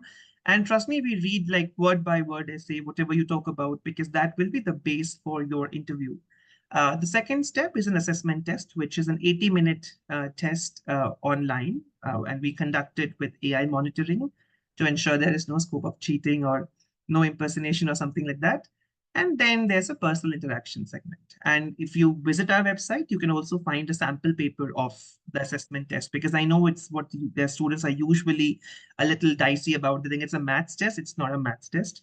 Please visit the website and you'll see the different rounds. The pretty much is a similar process for the IMBA program. However, IMBA focuses on mathematics. As you can see, you would need at least 60% of mathematics marks in class 10th or 12th equivalent. If you have applied via SAT, then you would need a score of 600 or more in maths. In IPMAT, a raw score of 110 each. I'm happy to kind of reach out and share this information via the channel as well. Sure. And do you consider SAT for your other programs as well? So for SIAS, we do consider SAT if your score is 1380 or more, you are directly invited to the personal interaction. And that's about it. Fantastic. Okay. Thank you so much for joining us and for sharing your insights. I think if anyone has any specific questions, I'll reach out to you. And anything else if you want to add? Thank you so much. An absolute pleasure, and all the very best to all of you for your college applications. Big step ahead. So yeah, all the very best. Thank you so much. Sure, sure. Somebody is asking about deadlines, but I'll tell them to message you directly. Yeah. Yes, please. I will take that on chat. Thank you. Okay, thank you so much. Over to Richa now. Thanks, Kritika. And thank you all the speakers for all the wonderful insights. Every year we do this webinar with leading universities in India, and every year we learn so much and really get new insights into what kind of students they're looking for, what students can really do, and what students gain from universities like this. And again, this year we are really happy that you're all here to ask your questions and to really get these wonderful insights. And now we will be speaking with Mercia. Mercia leads admissions. She's the director of admissions at Ashoka, and she's been talking to our students for the last few years. It's always one of the most popular sessions that we have, I think, because Mercia's passion in answering each and every question and guiding each and every student really comes through. And last year, I remember we spent a lot of time talking with Mercia about special education, not special education, but students with special needs applying to Ashoka, and how Ashoka was really trying to promote their inclusive policies and develop them further and so on. And a lot of our students benefited greatly from that. And so before I hand it over to Mercia, just to give you a little bit of view of the fact that Mercia has been in education for the last 17 years or so. And more than 20 years. Yeah. And with Ashoka, I think for almost 17 years now. Am I right, Mercia? No. Almost 12. Almost We're not 12 that years. old. Right. And a lot of different portfolios Mercia has led with Ashoka. So I think that she really understands that university very deeply, and she can really give you a sense of what you're looking for to understand from there. And I won't waste any more of your time speaking about it. Over to you, Mercia. Thank you, Richa. It's always really nice to come back and have a little time with your group. So, I was just listening to the presentation before mine from Krea, and I think it's just really nice to see so many universities, and there are others as well, who are doing quite similar things, right? And so, it just makes me happy to know that there are more of us. So, on that note, what I would do is, I think my presentation is going to be a little bit different. Let me share my screen here. Zoom has updated itself, and so it all looks very new to me. But can you tell me if you can see this? Yeah, we can see Okay, it. great. I think what I want to do, and I'll try and do this quick. I won't take too much time, but what I want to do is just talk a little bit about Ashoka and spend considerable amount of time talking about just the admission side of it, instead of talking too much about the university per se. So as you all know, Ashoka is a liberal arts and science university, and our focus is on the natural sciences, the social sciences, and humanities. It's a fully residential program. And so it's all of that happens within a very multicultural residential space. So within this space and in this sort of quick presentation, I want to, clearly something has gone wrong with my numbering there. Or maybe I just want to look at these four aspects of Ashoka. One is, of course, talk a little bit about a liberal education, what that means, its pedagogy, its methodology. I'll briefly touch upon the academic program, and then I'll spend a little bit of time on the application and admissions process, and then wrap it up with the need-based scholarships that we offer to make it possible. So let me get into it. This is something that is quite, in a sense, basic, but it's also really the framework of Ashoka as a university. And, with the new education policy, earlier we used to be a 3+1 program, but we are a 4-year program with a BA, BSc honors. There's a component of research as well. So I think essentially we'd like to believe that it is a fully 4-year program. There is an option for students to, of course, leave at the end of 3 years with the same degree. with the BA BSc honors without the research component, but essentially, I think it'll be good for us to look at it as a 4-year program. Another aspect of a liberal education, and I know that there's so much conversation about the history of a liberal education. I don't want to get into that in detail, but a very interesting part of it is, if I had to historically tell you, that it was meant to be an individual learning a variety of disciplines, right, in order to make you a good citizen. If I had to put that very, very simply, if you wanted to be a good citizen, if you want to be a good person, you learned a number of very crucial aspects. And over time, that has changed and increased. So where earlier it probably started with 7, disciplines that they focused on, and I'm just taking you back to ancient Greece, but then of course our ancient Indian curriculum, a system of learning, ancient Chinese, I suppose. I mean, various parts of the world, when you look at the learning from the past, it is has always been focused on a holistic sort of learning, right? And so even within Ashoka, the focus really is that you get to design your own curriculum. I'll talk a little bit about the program, and then you'll see how that sort of fits in.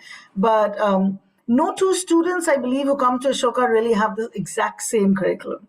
They will do courses, but there'll always be something different about their journey, right? And even just the academic journey. And I haven't even, I'm not really going to go into campus life and what happens there.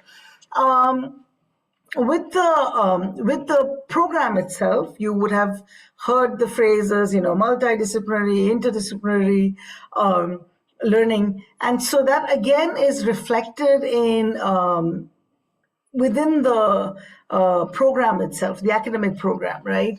Where you get to explore a range of disciplines, but then you also really focus on your major. And then you see how these different disciplines speak to each other. So that's a big part of the learning. And then, as I mentioned, we are a fully residential program. So how does this sort of come together? What does this, this is sort of the core of it, right?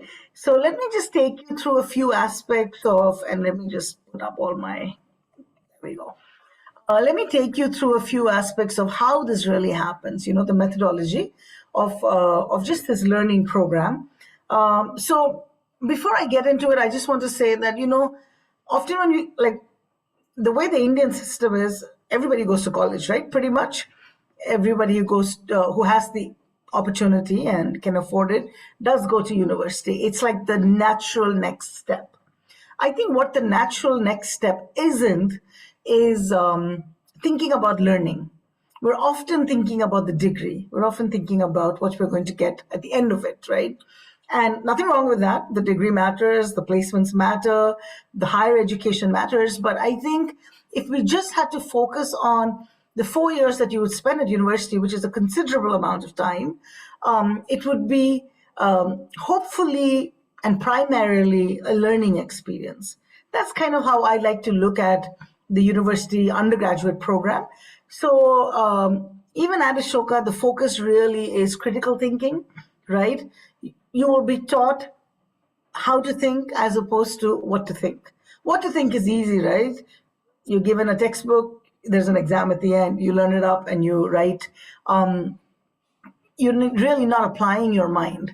But if you're taught how to think, then the way to do that would be you would be reading academic, you would be doing academic reading, you would be doing academic research, you would be doing academic writing, your own ideas would come forth, you would, your own voice would, come forth, you would contribute to knowledge yourself. And in doing all of these things, there is the larger aspect of just learning and not just getting through the program. So this is a big part, a big part. From day one, you are going to learn how to think. So critical thinking, which means questioning, which means asking. It's okay. There may be no right answers or wrong answers, and there's no maybe definite answer. But if you're interested in learning, then this is something that I would really encourage you to think about, like what kind of education do you want, right? Regardless of where you go in particular, but if you want to go to a space where you want to learn how to think, because once you learn how to think, you can think about anything. If you only know what to think, you can only think about those specific things. In light of this, the way the classroom is structured, the way your education is structured, there's going to be collaboration, teamwork, group projects, you're learning from your peers. In some classes, some students will be your peers, but in another course, maybe they'll be your teaching assistant, right? Because they're from a senior cohort. So you're just learning from each other. And because of the diversity of the cohort, you are forced to work together. And while you're working together, you are learning.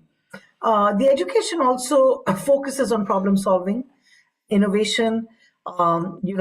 Your courses are designed in a way where you are looking at the world around you and looking at real life problems and seeing how can you solve them, or what can you do, what can you create. That's a big part of the education. And then, of course, you've got the whole social impact focus, right? What are you giving to your community? Whatever you call your community, or whoever is your community, or maybe even within the Ashoka community or the village that we are located in outside. So these are really big aspects, and we see our students really engaged in these things.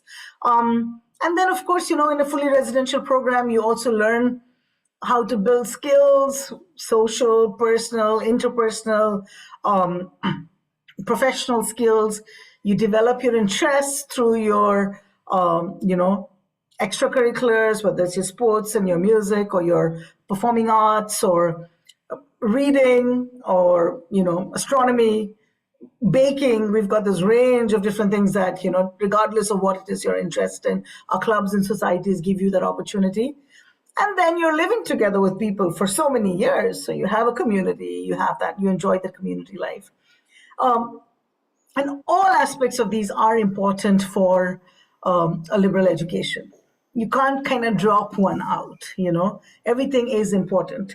So in light of this, just a quick look at the undergraduate program, right? I think you may know this already, but 4-year program is BA, BSc honors, like I mentioned, in a 3-year program or a 4-year program, but with or without research.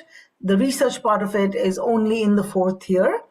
And so if you do exit at the end of 3 years, then you don't get to do that research component, which is equivalent to 3 courses or 12 credits.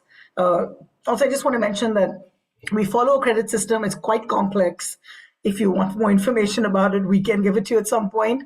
But most of our courses at Ashoka, we're a 2-semester program. So in a year, there are 2 semesters. So 4 years would be 8 semesters.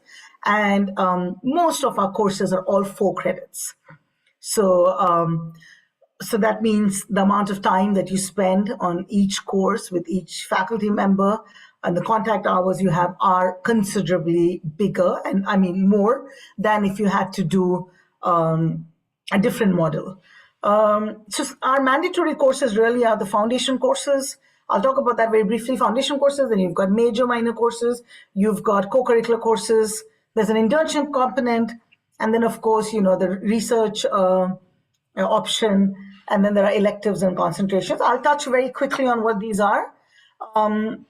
We have 9 foundation courses. In semester 1, when you come into Ashoka, you will start with 4 foundation courses. Foundation courses are, regardless of what subject you major in, you have to do the foundation courses. They're really going to build the core of who you are. But you do have, from the 2nd semester onward, so as you can see here is a list of very interesting courses, right?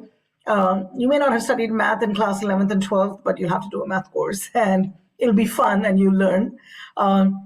You may not necessarily like too much literature, but you will do literature in the world, and you'll do great books as well. So, it's just everything, right? Regardless of what you really enjoy or not. But I think the great part of that is it really gives you an opportunity to get to know yourself, to get to know what you actually like. Maybe you didn't have the opportunity to pursue some of these. Like maybe you weren't a science student and you didn't do principles of science, but you got the opportunity here and then you like some aspects of it, right? Which could then help you decide what you want to do in your major. From the second semester onwards, you can actually start taking some courses towards your major as well, apart from your foundation courses. But by the end of your third semester, you've got to, so you've got like literally like all 3 semesters, right? So a year and a half, you've got the opportunity to be able to then declare your major. So you've got sufficient time to declare your major. So you can change your mind. I know students who have started out with computer science and decided, no, maybe I want to do economics. And then thought for a while they're going to do political science and come back to economics. I mean, it's just, it's really how you're engaging. So there is a time to be confused, and we are okay if you're confused for a while. And if you're just be confidently confused, but then get some help and then decide what you really want to do by the end of the third semester, right? Just a quick look. These are all our majors. So we've got something called pure majors and then interdisciplinary majors. These courses are designed and created, and you will major in them. So if you do a pure major, say in philosophy, so you'll get a BA honors in philosophy. But if you do an economics and finance major, you'll get a BSc honors in economics and finance, right? They're all BA or BSc, depending on what it is that you take. An interesting course a pure major we added this last year was international relations. And then an interesting interdisciplinary major that has just gotten added is the economics and public policy major. But there are a few more coming up. We're just waiting for some approvals. But just very, very, very interesting. If you look at the foundation courses, then moving on to your major, really deciding what you want to do. I must tell you that it's really an exercise of self-discovery, discovering yourself, discovering what you want to pursue, discovering where you want to invest your university life in learning, right? You can just look at, there are some subject-specific requirements, especially for mathematics and physics, but all of this is also on the website, so I won't get into it. And then, of course, a quick look at minors. Some interesting minors that are here, as you can see: astronomy, creative writing, environment, entrepreneurship. Our entrepreneurship center for entrepreneurship is massive. We have a huge number of students. I think they're really exploding out of the doors right now. A lot of students really, learning a lot of fun courses with entrepreneurship. But all your pure majors can also be a minor. So you could be doing a major in physics, but you are somebody who also, say, likes, let's say, what would you like? Say you like literature. You could do a minor in literature, and no one's going to question that. So you'd have a major in physics. So it could be, you could decide what you want. I just want to add, with the new education policy that has come out, the number of credits towards majors have gone up. And so the option of doing a double major doesn't exist anymore. So I just want to say it doesn't exist anymore. So all you can accommodate in your major, if you're doing the 4-year program, is your major, a minor, maybe a concentration. So a minor is 6 courses, a concentration is 4 courses, and then electives are single course offerings, which you may like. But you don't get the opportunity anymore, unfortunately, to do a double major. So Mercia, sorry if I can interrupt you here. So I knew you were going to interrupt me, so. I've been trying not to. I mean, let her finish. But this really caught me. I said, so the person can do 1 major, 1 minor, and a concentration. And so Maybe it's going to be a little tough because you got to do all those foundation courses. You also got to do 2 co-curricular courses, right, from this list here.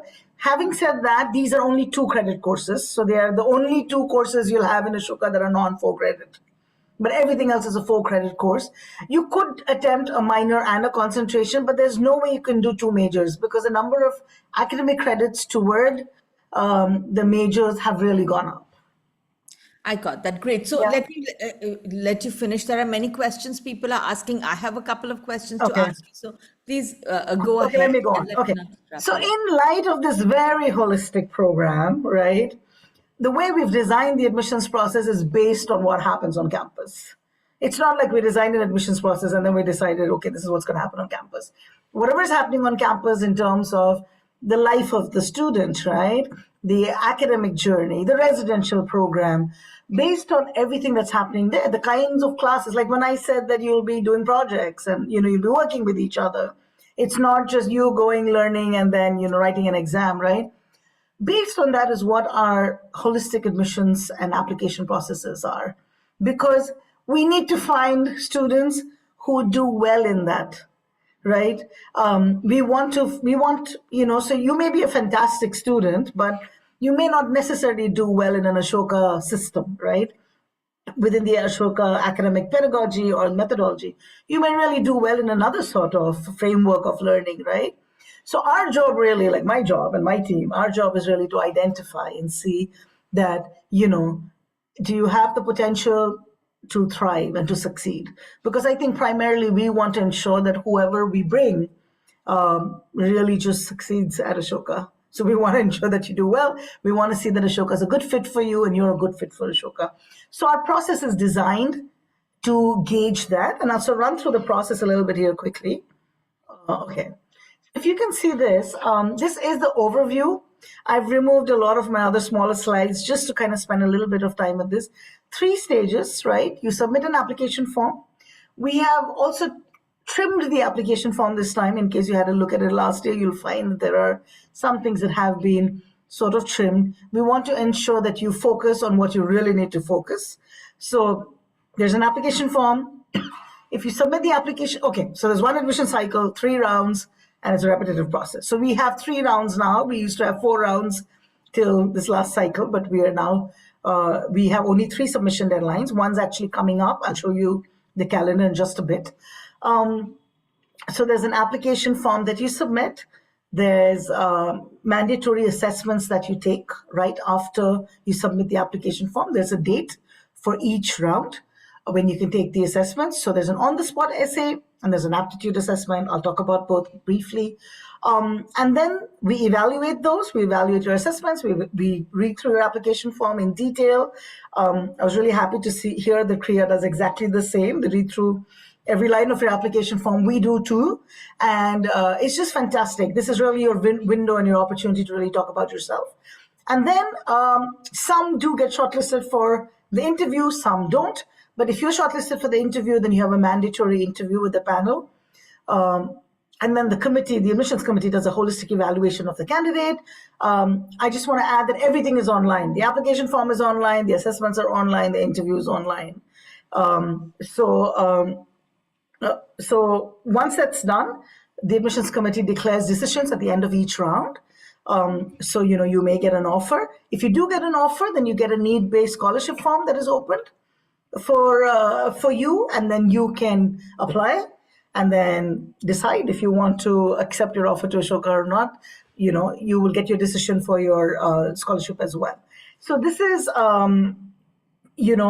scholarship. We also call it financial aid. I just want to say that it's we offer need-based financial aid. There are some merit-cum means scholarships that have sprung up over the last few years. One is very recent, one we've had for a couple of years.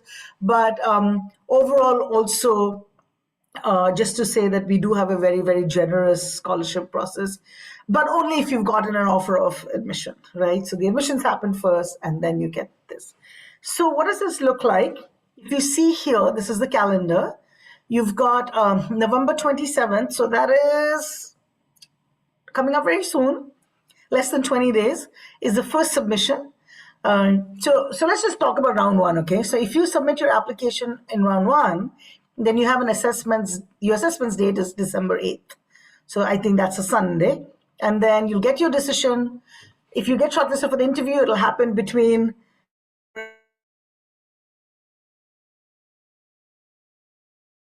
you'll get a decision on January 27th. And then you need... Is my internet a bit unstable, Richa? Yeah, your voice seems a little jumpy, but I don't know. Is it okay there now? another internet? Right now it's fine. It just It's happens fine. a little bit. It's not really disruptive. If it becomes that, I'll tell you. I just saw it said your connection is unstable. I'm sorry about that. Yeah, so let me just go on. So if you get an offer, then you have a deadline. You can apply for financial aid right after that. You'll get that decision, and then you have to accept your offer, or your offer confirmation deadline is March 7th. And then there's a later deadline for your semester 1 fee, and then we enroll you, and then you can see. So similarly, the next round is January 15th. So there's November 27th, January 15th, and then April 25th. These are the three. So April 25th really ends our admissions applications coming in. So you can decide. Let me just answer a question that I heard previously, because I know it's going to come back. Ideally, round 1 and round 2 are good rounds to apply in, right? You get done before your board exams, particularly if you're CBSE, ISC, even IB, I guess Cambridge as well. So you get done, you apply, even though you have, like, say if you apply in round 2, even though you may be having exams, once you're done with the assessment date, which is January 25th, after that, you get to pick your own slot if you get an offer, if you get an invitation to the interview. So it's going to be a 45-minute interview online, and you can really pick when you want to be able to do it. So we send you all of that.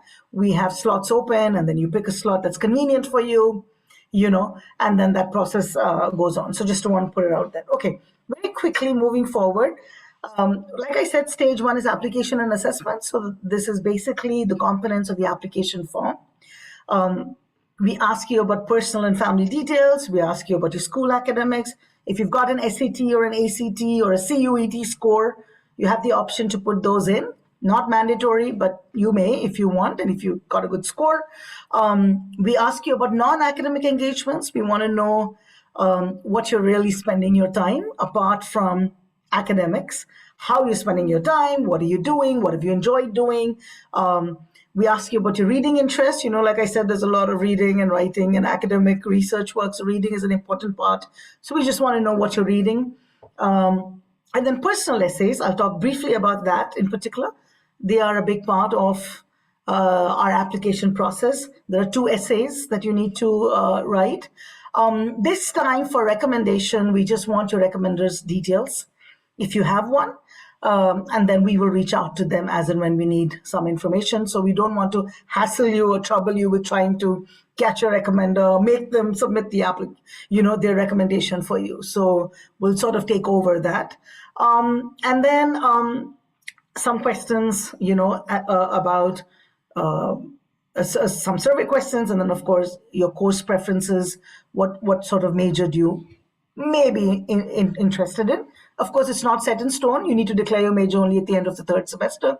And then there's a section on support requirements. So what I'm going to do is I'm going to just spend a minute each on, or maybe 2 minutes each, on the personal essays and the support requirements, just to give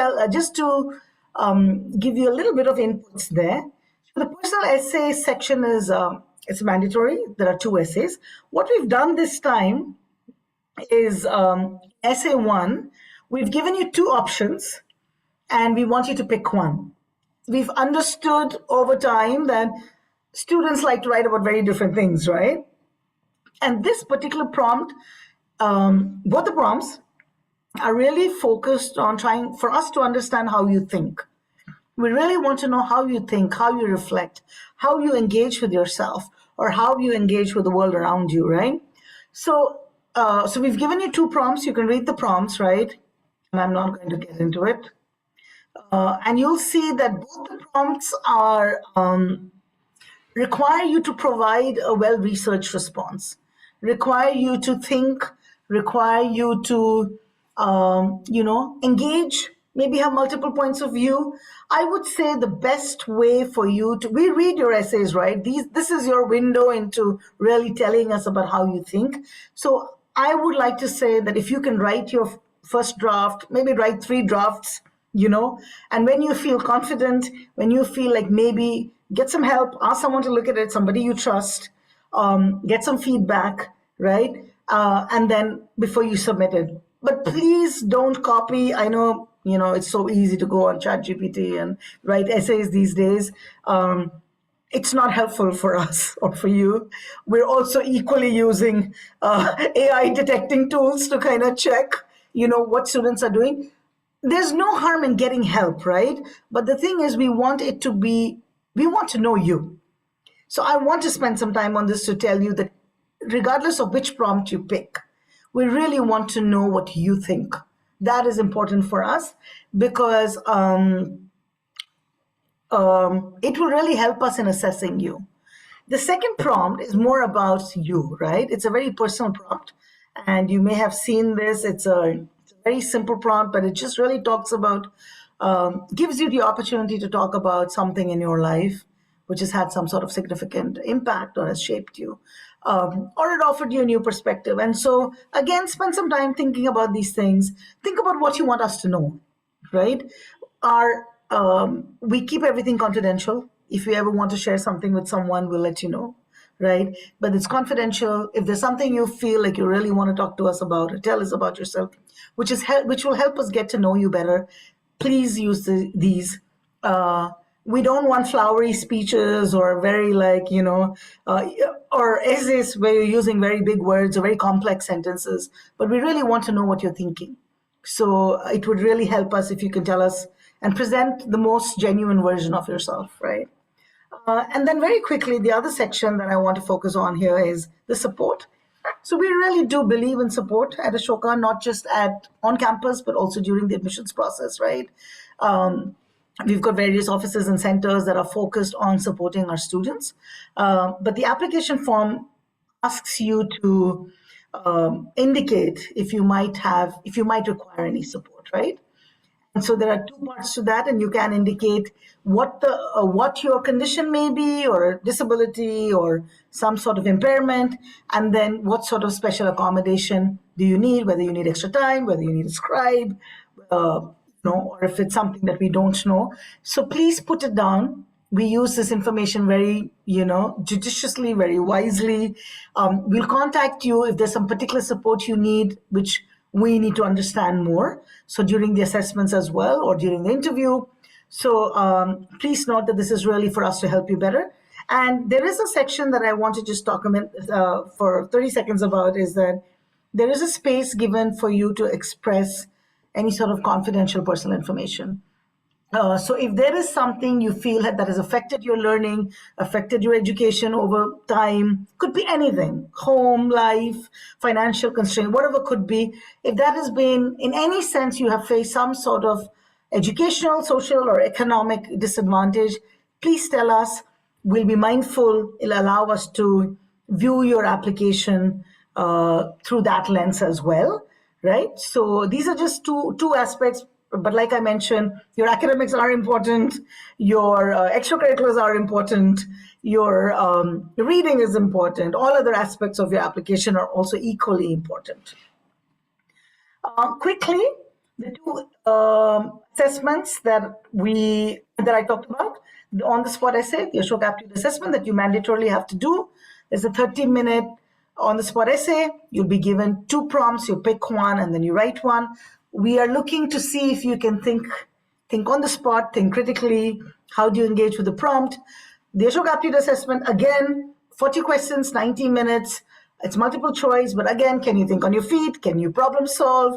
How are you engaging with the prompt? As you can see, the assessments, the application form, the essays, so far, all of it ties into us wanting to get to know you better, how you think, and who you are. I think if I had to tie it down, I would just say that we want to know your ability to think. By that I mean, how do you want to learn and engage? And then, of course, know you as much as we can. There's minimal preparation required, right, for these. So there are some stuff on the website, like sample prompts or questions, and you can look at that. Okay.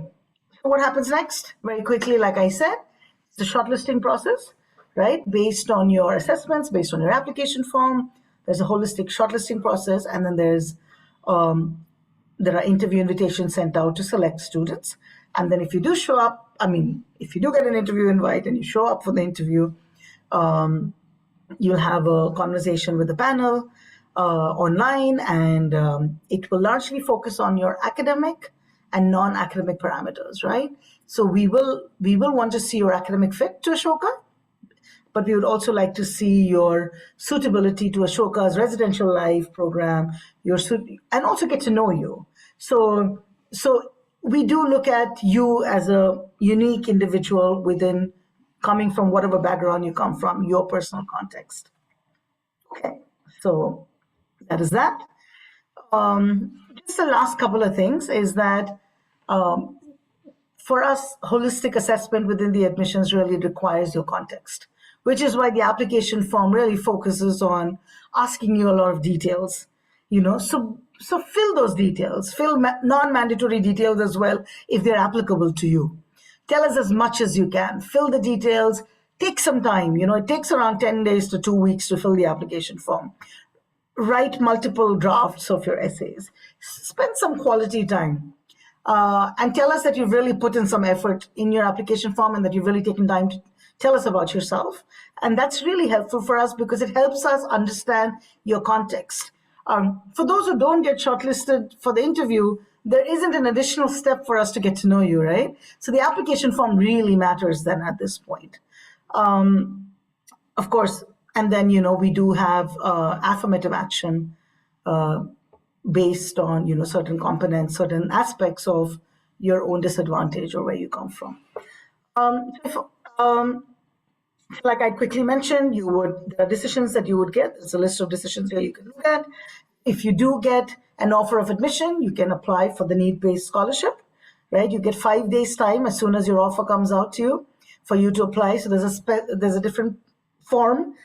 If you go on the website, you can already start looking at all the things they need you to put on the application, all the attachments. There'll be a lot of documents and stuff, which are financial documents. You'll have to have conversations at home, talk to your family. But I must tell you that if you require support, if you get an offer, you require financial support, Ashoka has come through for a lot of students over the years, many, many students. And if I had to give you a little bit of a view, we have not denied any student, right, aid if they have got an offer and they need that sort of support, right? So there are scholarships and aid available from 25% of tuition to a complete 100% on tuition, residence, and meals. And if you want to look at, of course, it's based on families' affordability and access to resources. So that's why all the documentation. But if you want to look at just some numbers from last year, 46% of our students are on some form of aid or scholarship. 21% of them are on full aid.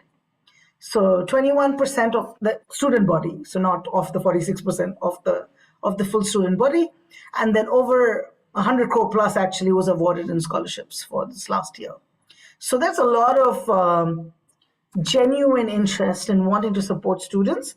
And so I would just say, don't ever, if you get an offer of admission, please don't self-select. Don't say that, oh, I don't think I can afford it and I'm not going to apply. I would just say, please go ahead and just apply for aid, apply for the scholarships, and then, hopefully something will work out. So that was just a little view on that. And this is really my last slide. Just to tie up what we said right at the beginning, I just want to close with this to say that at the end of the 4 years or 3 years, what we really want is for you to have a transformative experience. Not just a degree, not just, another program that you've done, but we're hoping that it would be a transformative experience, right? We're hoping that you leave with knowing how to think about just anything, right? And not just what to think. We're hoping that you would leave knowing how to engage with diversity beyond your classroom, right? And how to learn from peers, from others, from people. You spend more time with your peers than you do with your professors because it's a residential program. So we're hoping that you would really learn how to engage with people who are not like yourselves, that you're not just stuck with people who act like you, speak like you, dress like you, and only that circle. We really want you to be open, completely open to have that experience. We also want you to leave knowing how to deal with ambiguity, right? Knowing how to deal when life hits and you don't really know what's going to happen next, right? And also maybe if there are too many options, to learn how to prioritize. You'll see that at Ashoka, you'll want to be at 4 different events at the same time, but you can't, you just have one body. And so you'll start learning how to prioritize, right? And to also make the most of opportunities, right? So you'll get a lot of opportunities, whether it's placements, whether it's summer abroad or semester abroad, there'll be a lot of opportunities. You've got to decide, do I want to do the semester in Ashoka or do I want to go abroad somewhere? And a lot of students do actually choose to stay, while a lot of students do choose to go. So you know what I mean. So hopefully this is something that you will learn. And of course, I hope, and this is probably the biggest one, is that you will learn how to agree to disagree. So when you go out in the real world, people are not going to all think like you. You're going to have a lot of views that are unlike yours. And so hopefully you learn to agree to disagree and yet remain in community and not cut people out or walk away, and then continue to contribute. Very, very hard things, easy to say, but I'm hoping that a 4-year experience at Ashoka will really transform you. So yeah, so this is really my presentation. And if you want to contact and apply, all the details are here. There's an email address for any queries you may have. There's a website. The application form is at that link right at the bottom there. So I know, Mercia, I know we are a little over time, but I really, really loved what you said in the end about agreeing to disagree and not canceling people out. And I think in an increasingly polarized world, we need people who can really do that, who can engage rather than walk away and say, okay, I don't want to engage with you anymore. And, and I have seen students, who study in Ashoka engaging in conversations. So many of our students who we meet, so many people in my family who have, studied in Ashoka, and I can see that it really teaches them to engage in argument and to, in discussion, not necessarily argument. So that was really beautiful. Do you have time for a few questions, Mercia? sure, absolutely. Okay, so a lot of the questions are about the admissions process naturally. So I'm going to pick up a few questions which you've not answered, because a lot of that has been covered up. And there's this one very unusual question I've got over here, that is it safe? But I've heard parents ask me this before, that's why I'm picking it up. That is that part of the world safe? Is that part of Haryana? Is that, part of Sonipat? Is it safe for students? I think I'll tell you a personal sort of experience. So, I joined Ashoka before Ashoka came up. So I actually was working with, before we set up the university. And so I actually lived there outside of campus for a couple of years. So as one of the first residents who moved actually from Delhi to live there. And that was a question then, and that was 2014. We're in 2024, so 10 years ago, over 10 years ago now. And it was a very, there wasn't a lot there. There was really nothing there at that point. But Ashoka decided to be, to come up. We didn't have other institutions there. But if you look at that place now, there are a lot of other universities and institutions as well. Because the Rajiv Gandhi Education City was created to be that. It was supposed to be an education hub. Slowly, after a decade, we can see now, and it's been great. So there are other students as well. Having said that, I think, of course, there's full security, and over the last 10 years, thankfully, we've had no issues of, because we're mindful. We've got a shuttle system where students can get into the shuttle inside campus and then go to Delhi, get on the metro. So they drop you off at a metro. So there's a system in place for the last decade. And so far it's worked very well. Thankfully, we've been very fortunate. But I also want to say that there have been difficult times in Haryana because we're also on the highway, right? We're close to the highway. So that we've had like the Jat riots. We've had some lockdowns have happened and stuff. But during all those times, the village that surrounds us, which is Asawarpur, has really come around to protect us in the sense that a lot of our staff, our support staff, are from the village. A lot of our students go into the village to teach their kids. And the women, like they're teaching them, doing after school sort of classes. The students are coming into Ashoka as well. So there's a really good sort of relationship. Right. So we've really not had a problem with anything, including food, when there was COVID initially, they weren't sure of, but we've always been, have managed to have a really safe and secure environment. Wonderful. I saw a question on all the students, North Indian. I must say that only, actually, I don't know where you're all from, but of course, because we are in the North, so 40% of our students are from, probably 40% are from Delhi NCR. And the North a little bit, but our second largest community is actually Mumbai, Mumbai, Pune, Maharashtra. And then the third largest is actually Bangalore. Right, So, right, right. So you do have, just the leading cities, in India and a oh mix of yeah. people, So we've got also from students from small towns. I every, do remember this, yes, we've got students from every state in the country. We've got students from over 20 countries. 14 in the last year, like overall over 20 countries on campus. We've also got from real small towns and, quite obscure places. And so it's just really, so the tail end is very, very long, But of Right. course, there are some big schools where we do have a slightly high number of students. So. Right. Oh, okay, Marsha. So there was this question about biology that Vikas Bhagi has asked that can you have more details regarding biology research, which I'm not sure what they mean, but I sort of understand the question to mean that, when you look at Ashoka and you think liberal arts, and then you look at the biology major, the physics major, and, are students doing a lot of research there? Are these students going ahead? So can you give us a little view of the science section in Ashoka? So the science at Ashoka actually, interestingly, has always been there from mathematics and computer science from day one. Then we started biology and physics and biology, and then we started chemistry, I think 3 years ago. So I think one of the interesting parts about science at Ashoka is that it follows the liberal arts pedagogy, right? So you do get to do all the foundation courses, but you also have a lot of interdisciplinary courses within, say, biology. And, because we're so research focused, our faculty are really, very research focused. They're from around the world. But the teaching is also industry oriented. Like we've got this we've got an entire science block that has come up now. And then there's, the labs are spectacular. I actually did have some slides on like the on the labs and stuff. So there is a lot of research work that's happening. Students are actually, in fact, I must say this: biology has now become our fourth largest major. So the number of students actually wanting to do biology has really increased. That's very surprising. Actually, I would not have expected that at all. But that is very comforting also, because I think students who are looking to study biology are, looking at leading institutes, and you don't always find, great options for them to do that outside of Delhi University or the IISCRs, which are through very specific tests, right? Yeah, So, and the interesting part actually is that the biology and even psychology is a BSc psychology. So there's a lot of interdisciplinary learning there with biology and psychology. Then, of course, with biology and computer science. So I think the courses are really very interesting. They're on the website, so I think one can just look at them. You can go and look but at a that. lot of research work is happening. Right.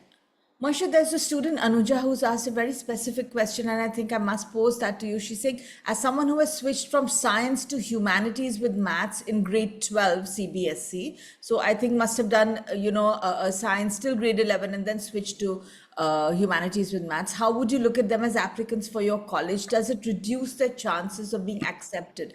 Now, she's applying for history and economics. So as long as you have mathematics, economics is an option. So economics and history, that interdisciplinary major will work for you. If you didn't have mathematics, that would be a little bit of a tough situation. There's a whole process. But the fact that you have, so absolutely nothing. I mean, we've got a lot of students who do economics and history who come from humanities. So we're not just looking at students who are coming from the commerce field or the science field. I think I just want to say this again here, that we've had to put some requirements for mathematics just so that students do well and don't not pass the mathematics courses. But apart from that, you can really explore anything you want to. And you can really just, there's no stopping you. There's no weightage to, if you come from that program, you're going to get a higher chance of getting into Ashoka. I would just say simply fill in your application form with as much detail and as much relevance and as much genuinity as you can. Do your assessments. If you get shortlisted for the interview, be yourself. I think that's it.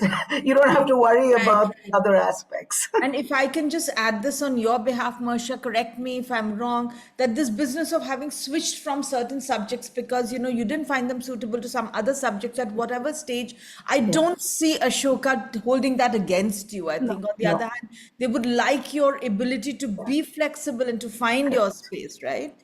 In fact, I must say that a lot of people say, oh, I have a gap year, can I apply? I mean, we are so welcoming of gap year students, because if you've taken a gap year, if you've done some other interesting stuff, if you've spent your year elsewhere, I'm just thinking you're probably going to have a lot more to contribute. You're going to come in with a lot more experiences. So why not, right? So we're really not looking at it very clinically. We're really just trying to get to know you and see that if you're a good fit. Absolutely. Okay, there's another very specific question here. They're saying, how many students did you take last year? What was your student intake last year? So just trying to see probably how large the undergraduate student So body for is. all programs, as in all undergraduate programs, last year, we have a class of a little over 800. Yeah, that's a large class for India, I think. But if you compare it to But Delhi they never University, sit it's together. massive. Yeah. They're never together never except for orientation. The largest class that they would ever sit in is a foundation course, which are 9 courses, which are a maximum of 100 students. No, But I all also other think that it's courses, delightful actually to have this large, because a lot of people used to say in the early years that is Ashoka isolated, but here you have 800 students in your year itself, and then the senior years, and then the junior years yeah. as you move ahead. So We it's have around really a very 3,000 vibrant. students on campus. So let's just say we've got around 3,000 students on campus. It's going to go up. Yeah. So. Right. Okay, wonderful. So, now this is a question that I had, which I wanted to address with you, that, now Ashoka has had a reputation for taking placements very seriously, and, getting a lot of the founder investors to really, Yeah. reach out and give us a view of how Ashoka students do after undergrad. What kinds of things do they do? Sorry. So, a lot of things. I can say this, that over the last, because we were placing the Young India Fellows before the admissions, before the undergraduate students came on board, right? So we have around 260 plus companies that come to campus every year. This year, I mean, especially this last year was 260 plus. They're from across different fields or sectors, right? Whether it's corporate, whether it's not for profit, whether it's education or banking or research or whatever it might be, right? Our students, so the way it works for us is students can opt for placements if they want to be placed. If they want to go for higher ed and they don't want to opt for placements, then that's okay. But we have an online platform. They opt for placements. They are trained from the beginning. In fact, from year one, at some point, they start getting trained on resume building, how to interview, how to, do all of that. So we have a career development office that really supports them in preparing them. And they're the same office that also helps them with internships. And some students convert the internships to a job, right? And then they do the placements. So every year we've had 100% placements, because once and placements start in November. I think day zero it was before that. I think day zero is somewhere now, September or October. So you get placed for the year that you graduate next May or June, next May. But by, maybe by November or December, you have a job in hand. And then they know, and you're going to join. So, And the reason it's 100% is because even if 10 students are left, right, at the end, they are met with one by one. Their interests are understood. We talk to them about what they want to do. And so our career development office really focuses on going out and getting good companies, and then going inward into our community and speaking to students. So I would say average, like the highest salary offered has been for an undergraduate student, right after I think the 3-year program, if I'm not mistaken, they graduated with the 3-year program, was just this year at 35 lakhs. Wow. I know that. And the average salary is currently at 12 lakhs, but that's including social sector and, everything else as well. And if students want to do like they want to start their own company or something, because of our Center for Entrepreneurship, we have a lot of support for them. And then, our founder network is massive, right? And so that's, they're always helping and they're supporting and they're trying to see that students really go ahead. So they're placed across the globe, really. I mean, across India. And now we're also moving into some international placements. Right. I also want to add one more thing, a quick thing. Students with any sort of neurodivergence, like, are also, or impairments. So now we are also focusing on ensuring that companies take all kinds of students, and so we're also training companies to take students. Indian companies sometimes are not very open. So we are working very closely. Our Office of Learning Support and our placement, like our career development office, work together and also placing these students. So it's been really fun. Like creating I don't know great too impact. many specific details, but I can tell you that it's been like really, really fun to watch that. Yeah. Marcia, I know we've really run over time. There are two questions here that, last two questions. Do you have the time for those? Sure. Please go ahead. Okay. Yeah. So there's one question is about, just answer it very briefly, please, about grade 11 marks. A lot of students see a dip in grade 11. So 10th is very good, and then 12th predicted is very good, and then 11th dips. And is that okay? Does that really impair their chances? It's okay, and I'll give you a couple of scenarios. So what works for us is the reason we asked for class 11th, and we understand during COVID there were some issues and stuff, but even if you've not done very well, and we also know that students usually take a break in, like after the 10th boards, they're kind of relaxing, and then their class 11 scores are not very great, or you're doing a lot of extracurriculars and all of that, right? But I think what it helps us see is what is your consistency? So we are looking at academic consistency, right? We're not holding it against you if you didn't do very well in class 11th. It's important for us to see academic consistency, but what it shows us is some students really take subjects that they love in class 11th and 12th. Like they've chosen the stream that they really like, right? And then you can see that their scores are really good in 11th and 12th, and they're better than even class 10th. Because maybe they didn't really like math so much, and then suddenly they're doing, or maybe they just love science and they don't want to do all this history and all of that. So we can kind of see. So we're really looking at the whole, right? So please don't worry about it. It's okay. It's for us to sort of understand you. Does that sort of make sense? Absolutely. So last question. This is about sports. So someone's saying that, somebody had asked about that, what's the cutoff for Ashoka? And I didn't want to interrupt you at the time, so I just wrote that it's Sure. very competitive. So an average of 90% in 10th and 12th is what we've seen as, counselors, that, less than that, I feel that, you might lose out on the competitiveness of your application. This is what I wrote, Mercia, on your behalf. I'm so sorry. If I hope that's not wrong. No, let me address it. So is there a follow-up question? Yeah. So you can address that also. So what he's saying is that what if a kid has not done well, but is very good at sports and in sports teams and is, representing school and such like. So that's really the whole question. Okay. So I'll just talk a little bit. I saw some things on cutoffs, and I saw earlier as well, someone is asking. Yes. So I know that, in many places, people are looking at cutoffs for either class, like your class 12, but then, we don't have class 12 scores mostly, right? We just have predicted scores, or SATs or ACTs and stuff. I think the way to just look at academics or SAT scores and other scores that you may have is that you may have done really well in an academic score and not done anything else. That doesn't work for us.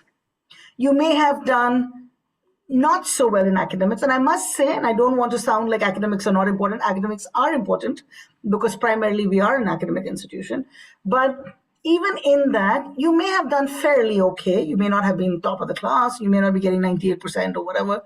Having said that, assume you've done other things that are of value, right? Or your assessments. Maybe school exam doesn't really work for you, but the Ashoka assessments works for you, right? If you've done well there, we look at everything together. So we do holistic admissions only. We don't base admissions on one factor. So please think about it this way. You can't go back and change your class 10 and 11 scores now if you're in class 12, right? But what you can do is you can focus on your application form, you can focus on your assessments, you can focus on your interview, and if everything sort of adds up, right, and you probably get an offer. So don't worry about it so much, because there are some things you can't change, right? You can retake the SAT if you want, but you can't retake your class 10 scores. Yeah. So you know what I mean? So don't be so harsh on yourself. Right. Otherwise, we remain stuck there. Okay, somebody's asking for, and this is the absolute last thing. Thank No, you don't guys. worry You know, about it. Marsha's really been kind and stayed over so much. If you really have any specific questions after that, we can address it to the admissions team and see if we can get you an answer later. Sure. So this question is about a minimum criteria for maths, for majors requiring maths like economics or math itself, for computer science. Is there a minimum criteria for your math score? We don't have a minimum criteria for mathematics. We don't have, if you study mathematics in class 11th or 12th, we don't have a minimum criteria. I cannot promise you that we won't have it in the future. I think Ashoka faculty, I've had many conversations with them, many meetings. They think differently about mathematics. Sometimes they say even if somebody gets 98, 99, 100 in math, they may not have the mathematical mindset to be able to problem solve. Whereas there are students who may not be getting those very high scores, but they understand how, how mathematics works, right? So because of the fact that all our faculty think like that, we haven't put any sort of cutoff. I think our only issue has been with students who want to do computer science, math, economics, and physics, and don't have mathematics in class 11th and 12th. We have something in place, and you can look at it. It's on the website. There are some discipline-specific requirements, but we don't have a minimum criteria in terms of scores for mathematics. Of course, you need to pass, right? But but if I had to put it broadly, I would definitely say that if someone is confident of their mathematics and they're strong in it, and they like it, if they have the aptitude for it, which is very different from getting high marks, that will probably work for them better than just getting high marks. Right. And the Ashoka aptitude test would also be looking at that. So in some way or the other, that aptitude would need to be shown either in your math scores. If that's not happening, if it's not happening in your SAT scores, then at least it would have to happen in the Ashoka aptitude test. Correct. As how would they know that there is competence in math? So, Yeah. that's to some extent. All right. So thank you so much, Most Mercia. welcome. Most I welcome. really appreciate what you've done for us today and what you do every year of, with your patience and the depth with which you answer all the questions. And it always inspires me, what Ashoka is doing and changing. And this year particularly, I hear what you're doing with creating that network of companies that understand neurodivergence. And it's really, really inspiring. And thank you again, Mercia, for coming and sharing Thank you, all of Rita. And thanks everybody for joining us. Have a great weekend, everyone.